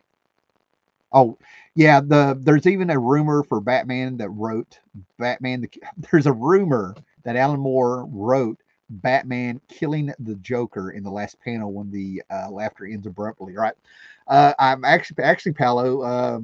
When Grant Morrison did an interview, I want to say it was probably 10 years ago. There is a video I did in my reaction to it where Grant Morrison is one of the people. I don't know if he was the person, but he's the famous one that had everybody noticed that rumor. But he was doing an interview and he said he felt like that was his interpretation that Batman killed Joker with his palm pointer poison thing. Getting a little tired, man. Um, and then I saw a lot of people and they made videos here on YouTube immediately saying that they already knew this. I did a reaction video where I always felt like that ending was off, but that I never interpreted as Batman killing him. So the way Alan Moore is about some of his stuff that he did in this story in particular, we both know the reasons he said that he kind of regrets writing Killing Joke, or he feels like it's formulaic. He's had 2 or 3 reasons that I've read. I'm wondering if it's because maybe they messed with his ending. You know what I mean? That was that would be the perfect punchline to that. John C. loves that cover. Okay, Paolo. It made sense that he did after what the Joker did to Barbara and James Gordon. Something Batman wanted to avoid doing, which is why he visited Joker at the asylum. Joker had no boundaries. You see, and that's why I think it bothers me when Alan Moore acts like says that he feels like he was a little bit formulaic at that.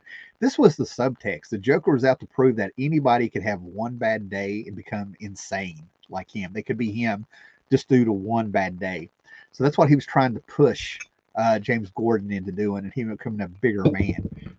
It's about being heroic a little bit. You know what I mean? In the face of see, I don't buy the stuff that's come out with Alan Moore talking about some of this stuff and saying things like Rorschach was supposed to not be liked by the readers. I mean, why would you have your main character who's the eyes of the reader? Why would you want him to be unlikable? There's just things I don't feel like, as time has gone by, I kind of don't buy some of the stuff. A reasoning that Moore has. I don't know. Neither here nor there. Now this is Batman Hush from 2002, and believe it or not, I bought most of this run as it came out from a video rental place that decided to try to have a few comics and stuff, right? So I looked up, and some of these, I looked up with the condition also and stuff, because they just had them stuck by the cash register and stuff, and people would flip through them and had no idea. They're like, what is this, comics? So anyway, Jeff Loeb comes on this, and to me, this feels like without this, there wouldn't have been the Return of the Red Hood, right? Yes, I'm going backwards, right? So Jeff Loeb and Jim Lee comes on there, and this is when Jim Lee, everybody's excited. Wildstorm has been bought up. The Jim Lee was still remembered as the ultimate X-Men artist. It does not matter what he did on Fantastic Four, on his Wildcats, on his little story about a kid that gets superpowers through the internet because dial-up had that power. In his book, all this other stuff that he had done.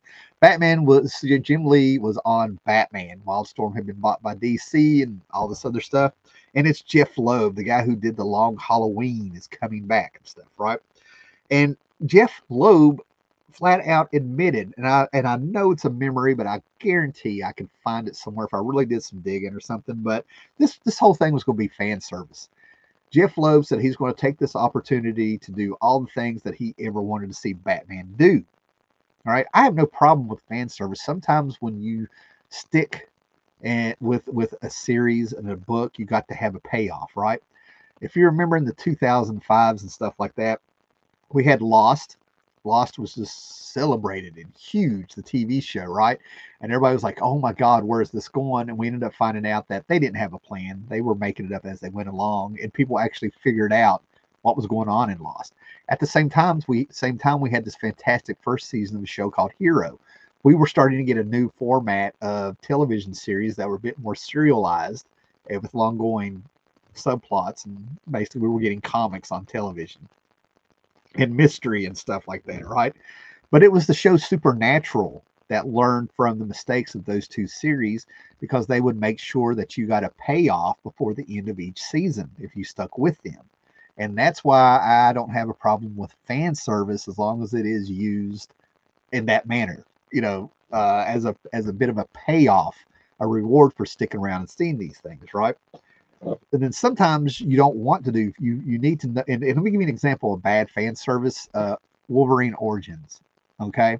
Have they ever told Rogue's origin or something? I don't know. That used to be a mystery. But telling Wolverine's origin, I get why they did it in the early 2000s and Joe Quesada and stuff, but they dropped the ball. That was bad fan service. This was pretty good fan service, but this also showed you that there's stuff that Jeff Loeb can't land in endings sometimes, right? So anyway, he said that this was going to be fan service. He was going to see Poison Ivy and Catwoman. Batman and Catwoman are finally going to see some stuff with them, right? You're going to see Batman and Superman, how things would really go down. We got Croc becoming more monstrous and stuff. We got Batman laid out, and how come people can't pull his mask off? Well, Batman ends up being passed out in a alley, and you're just sort of like, holy crap, this is horrible, because a bunch of bums. Uh, I hate to say that, but a bunch of people are coming up and they decide they want to see who Batman is, and we find out that when they put their finger underneath that mask, all of a sudden I don't know, a little slot opens on the bat mask and they get sprayed and things like that. Even though we'd never seen that before. But Welcome to the Jungle, Batman, Superman. This actually sort of acknowledges that Batman really couldn't put up that much of a fight against Superman in reality. So yeah, the Batman Hush thing. And then at the same time, we have this mystery, another mystery of who is Hush, who is coming after Batman and Bruce Wayne on a personal level. And he introduces another character from Bruce Wayne's past that we've never heard of before, who's also a doctor. It's kind of like he was trying to make an evil Thomas Wayne, if you will. This is the Hush should have been like the child that Batman was, because he was a doctor. We finally see Batman come close to actually killing the Joker and dealing with everything that's been built up before this and everything, right? We see him and Nightwing get back together. Batman and Robin are back together. We even get Ra's al Ghul, coming back in there, man, harkening back to the 70s, the Denny O'Neil stuff, which I'll show you, and so on and so forth. And then all of a sudden, it's Jason Todd, Batman with Dylan. Jason Todd. Is Jason Todd back? Is that who Hush is? And then they completely ruined the ending. It was a red herring. Uh, and that was actually, like, I'm surprised Hush makes a lot of people's list, because people were pissed with that ending. All right, make no bones about it. I was there. I heard the people. Okay. Yes, people were mad. Thus, why I think we sort of a few years later, building up on that, we got Jason Todd coming back the way he should have, and it's even mentioned somewhere in this Judd Winnick story. There's also an extra issue of this that I wished I pulled out, but Geoff Johns, when this was going on, the return of Red Hood, the return of Jason Todd, while this was going on, Geoff Johns was doing Teen Titans, and there's an issue of Teen Titans where the Red Hood pops up at Titans Tower, and he's looking at the statues of Cole and Lilith and the Titans who have died in the past. They put up statues in memoriam, and he goes, "Where's my statue? I was a Titan." And it hit me all of a sudden. That's when I became a Red Hood fan for a while. I was like, "Oh my God, Jason Todd is right."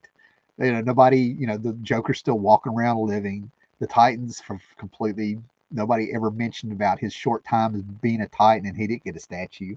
He was actually right. It wasn't just some whiny, insane little kid on the edge, because nobody liked Jason Todd. That's why he got voted out to die. Yeah, I'm sorry, man. I'm reliving my Batman years in comics here, getting all excited. That's what I'm saying. All this stuff, the best stuff builds on its own. So let's go way back. Let me put some of this to the side and run the last stack. And I have saved the mostly Denny O'Neil, Grant Morrison, Neil Adams stuff for last. We'll see what goes on here. Oh, I got a lot of stuff to put up. Oh, that's the curse of doing these videos. You end up having to do extra work. Got new comments.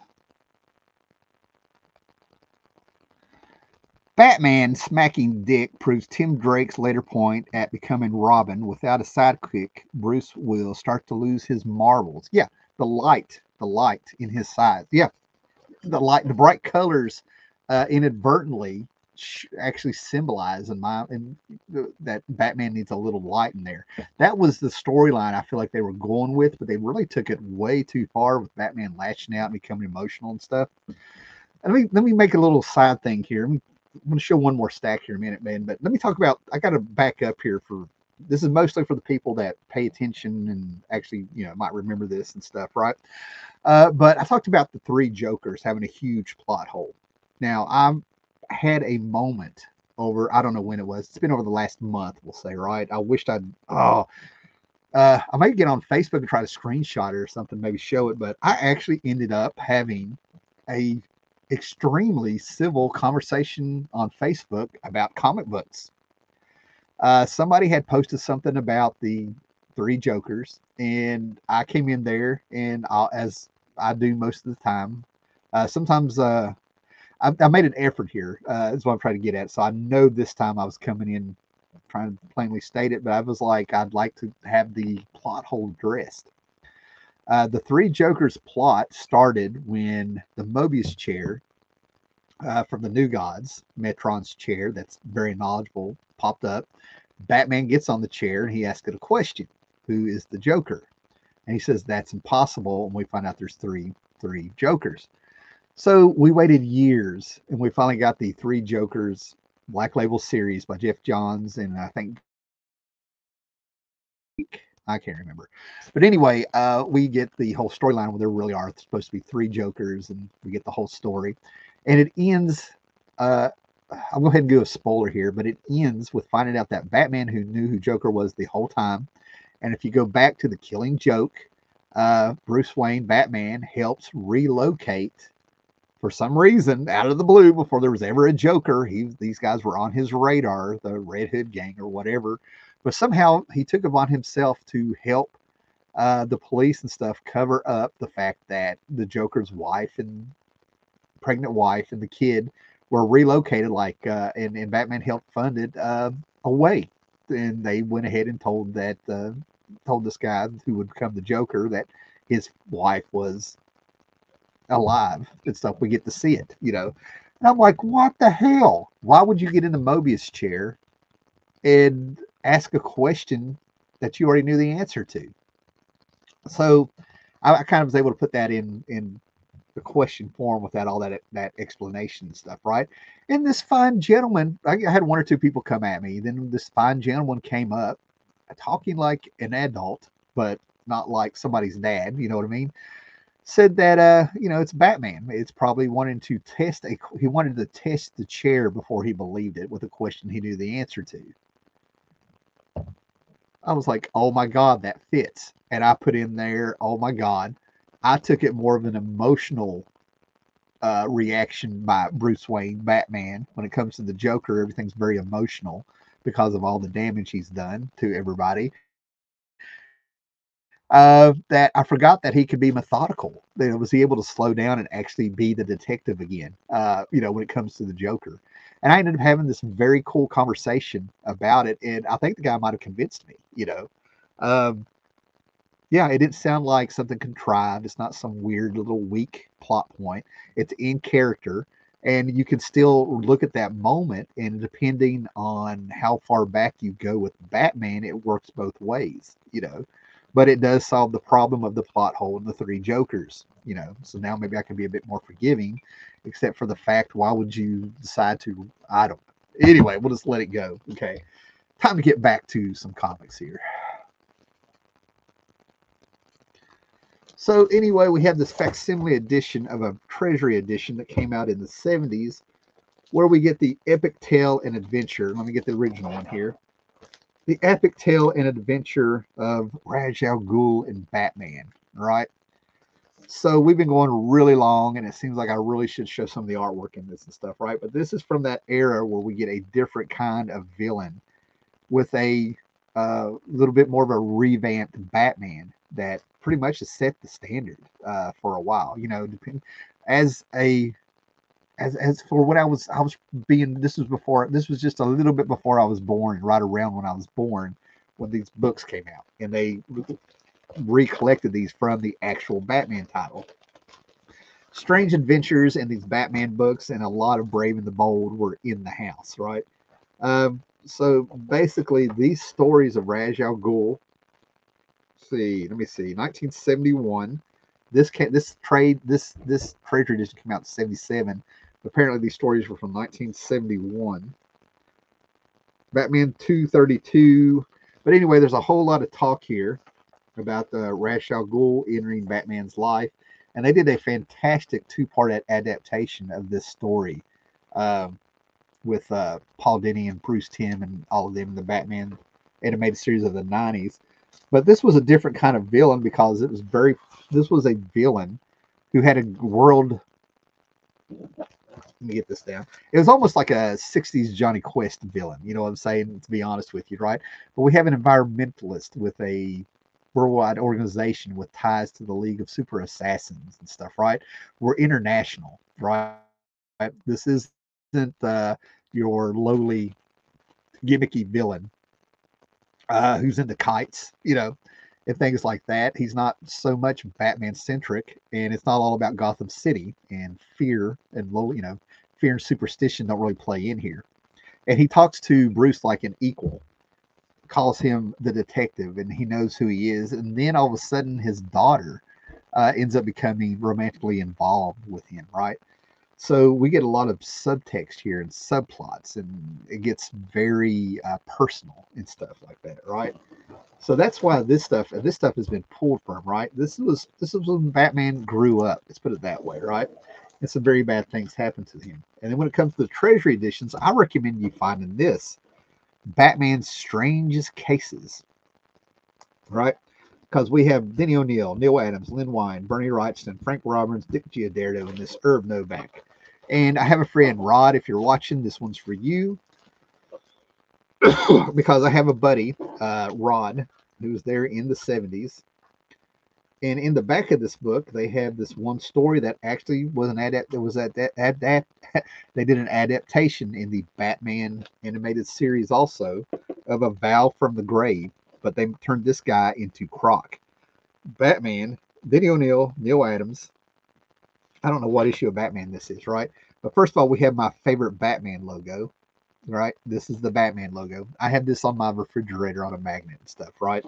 Anyway, so we have Batman chasing a dude, out in the wilderness, and there's waterfalls and because of floods and stuff. And he's on a rope bridge. And in the cartoon, they turned this into Killer Croc and stuff to go with the theme, which was perfect. Anyway, it's a different Batman story. We're outside of Gotham, and they end up coming across the Platypus Boy or the Seal Boy or something, right? Anyway, it's a bunch of sideshow freaks out there traveling through the woods to their next place.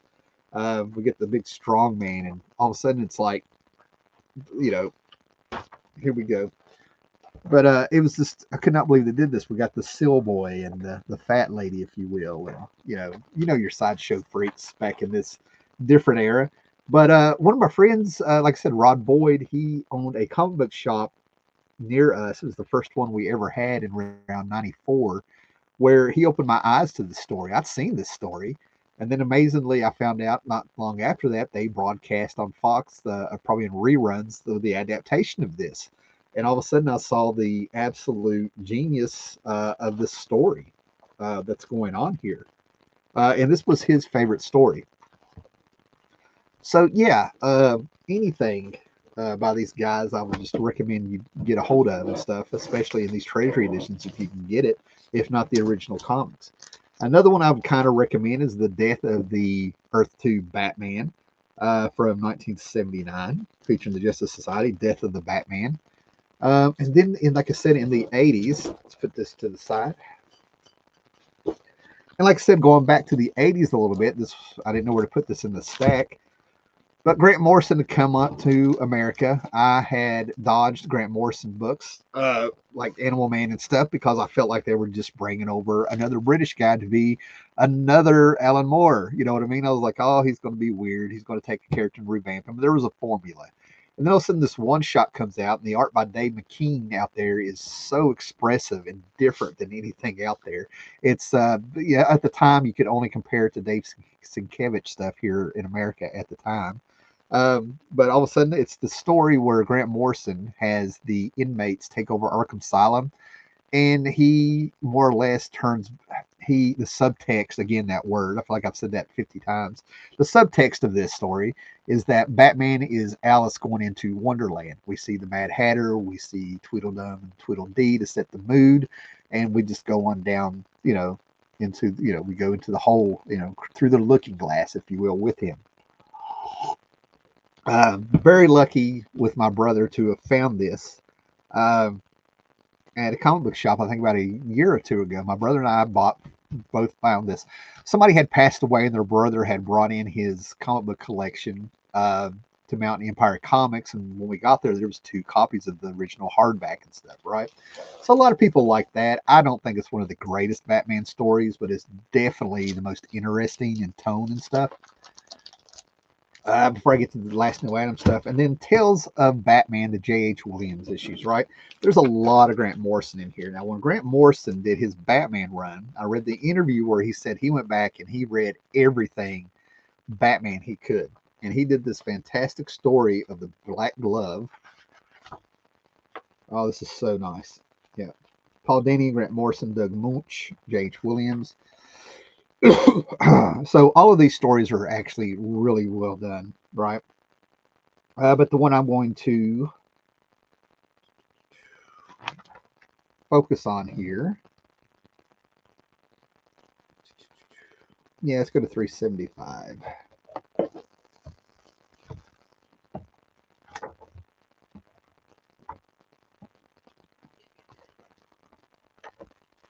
And I actually had these Batman issues somewhere. I sold a lot of the Grant Morrison run, but I think it was called the Black Glove. But anyway, in the 50s, there was a Batman's International Club, if you will.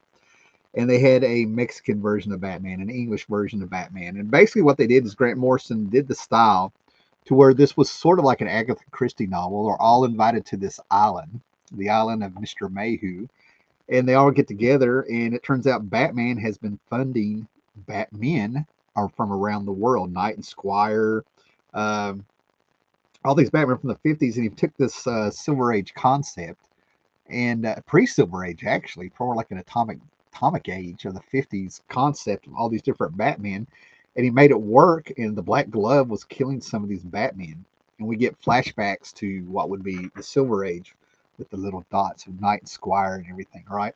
And he would end up doing this kind of led up to Batman Incorporated that Grant Morrison was leading up to, and I was out by then. But yeah, the Black Glove, that little 2 or 3 part story is a great throwback to where we get reminded that Batman is a detective, and you get a little Agatha Christie feel, a little bit of like, and then there was one, you know what I mean? 10 Little Indians, right? And then these are illustrated classics. There's 3 of them. I should have got the 3rd one that was hardback, but when Ollie's outlet store, excuse me, we take a drink here. But when Ollie's outlet store had bought up the, 13 to $14 million surplus of graphic novels and things that DC had in a warehouse, I got these at Ollie's. These are beautiful hardbacks that collects chronologically all the stuff that Neal Adams did on Batman at DC in the late 60s to the 70s. I was lucky enough to get these for 75 to 90% off of what was in the store, and I held out for volume 3 for a hardback. They had soft cover, which I should have gotten, and there was very few of those, right? So that's the golden one, right? But all of the stuff. This is Neil Adams on Batman, but I recommend all the stuff that he and Denny Neal did together and stuff, right? And it's the Ra's al Ghul stuff, Man Bat, just very cool stuff going on. Okay, guys, so that ended up being a lot to take in, right? So I may do a shorter video, much like I did with my greatest tales of Superman, if you will, where I actually can pull that into a top 10. But just to reiterate what I was talking about, I really feel like there's just so much great stuff out there on Batman with his Elseworlds and stuff. There we go. Elseworld tales, Batman in Justice League, Batman popping up in Starman. There's a great Starman story where it's the Silver Age, where it's the Golden Age Green Lantern and modern Batman with Jack Knight going into the subconscious psychic plane of Solomon Grundy to try to save their friend. That's a great Batman story. Batman and Swamp Thing, the story from the Bronze Age. I don't know what it was, 5 or 6 or something, with Bernie Wrightson drawing it, all the way up to like Swamp Thing by Alan Moore, 51 to 55 or whatever it was, where he invades Gotham City. I mean, I can just go here and just keep talking great Batman stories and moments, and they're in the Justice League and the JLA, Brave and the Bold, his cartoon series. But I think the pinnacle, some of the best, purest stuff of Batman would be the Batman animated series. Whatever you see there, just kind of go with that. And of course, like I said, just to reiterate, you got Batman is so versatile that it's kind of really, you have to work really hard to screw him up, even if it's a lackluster story. Batman just comes off to me that he is such an established character that it's almost like he would take over the story if you were writing it. It's how he comes off. All right, we got a lot of people here, man. I just got hit with a bunch of comments. Hello, Hush was probably a lot of people's first Batman comics just because it had Jim Lee art. Yeah, absolutely. This is what I was talking about, generational. A lot of different things brought a lot of people in, and people are born all the time. Robotech, I love Howler's approach to Bat comic continuity. And for those of us that have been following this stuff for most of our lives, amazing collection and discussion. Well, thank you. Appreciate that. It's funny, but Jared doesn't like to see Batman outside of Gotham and on skis. I don't like seeing anybody on skis. It's one of the reasons that Black Racer character from New Gods bothers me at night if I don't watch sometimes. Neil Adams made Batman sexy. There we go. This is what I said about Frank Miller, what he did to Daredevil. He brought in sex and religion. It's kind of what he brought in there, superhero sex and stuff. And I think you're absolutely right. Neil Adams brought in definitely some sexual tension and stuff. I have to think you're right. You're absolutely right. I'm just going to have to process how much, I'm going from Adam West to Neil Adams Batman. Come on, man. You know what I'm saying? Batman was growing up and Brave and the Bold with some issues as a detective, but Neil Adams and Denny O'Neil really cemented it in the entire line. Okay, got you. See, this is what I'm saying. There's so much out there with Batman. Batman has got to be one of the most printed heroes ever. Batman the Animated Series took so many gems from late Silver Age and Bronze Age. Absolutely. Yep. Yeah, Robotters 100 is on it. Jared Osborne at Gorbadal. Batman on skis is the devil's plaything. I swear I want to name a book. That's the perfect title for something. Batman on skis is the devil's plaything. That is so on point. After reading Arkham Asylum, Batman Year One, and The Killing Joke, I wanted Ridley Scott to direct the Batman film, not Burton. Oh no. Oh no. Yeah. This is why I like doing this. This will be in my head. This will be on my head. In my head. What if picturing it? I'm just going to have to settle down. I thought Batman was Talia's plaything. Arkham wants a thing. Arkham was a thing for a long time, but I think Morrison's Arkham gave it so much character along with the inner workings made Arkham the center point. Yeah. And one of the things, I don't know how long you've been here, Roboter 100, but that's one of the things I brought up is that there's certain things I was careful to include or excluded because they're in the Batman universe. They're not Batman's Bruce Wayne centric. You follow me?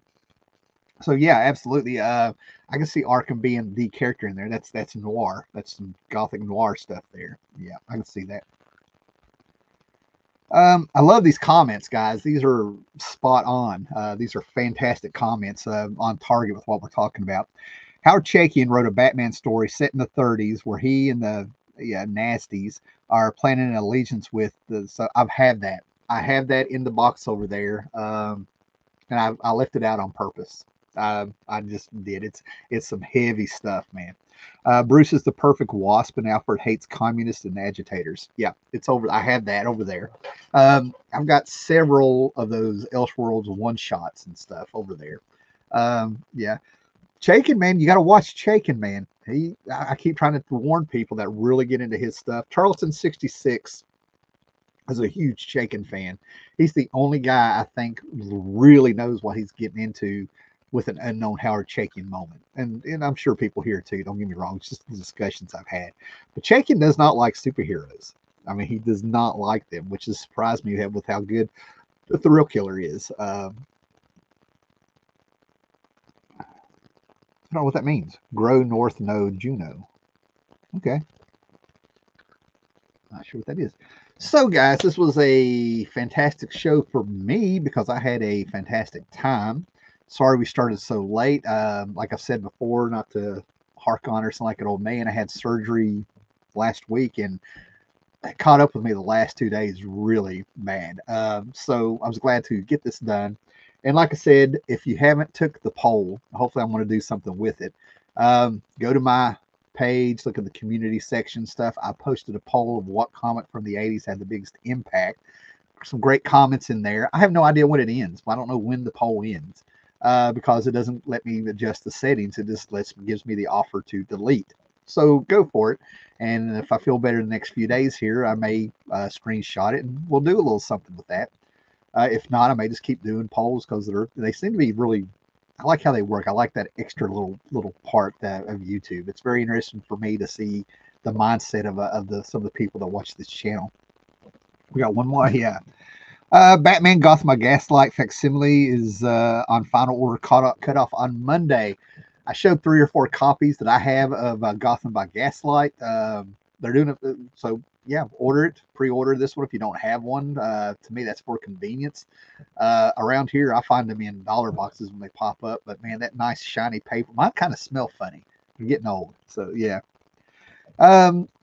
Glad you're well, Tim. I'm moving this week. I may be out of circulation if the internet new place isn't set up. Awesome. Yeah, just yeah, be safe and do your travels. I was aware of this. I just didn't realize it was still going on.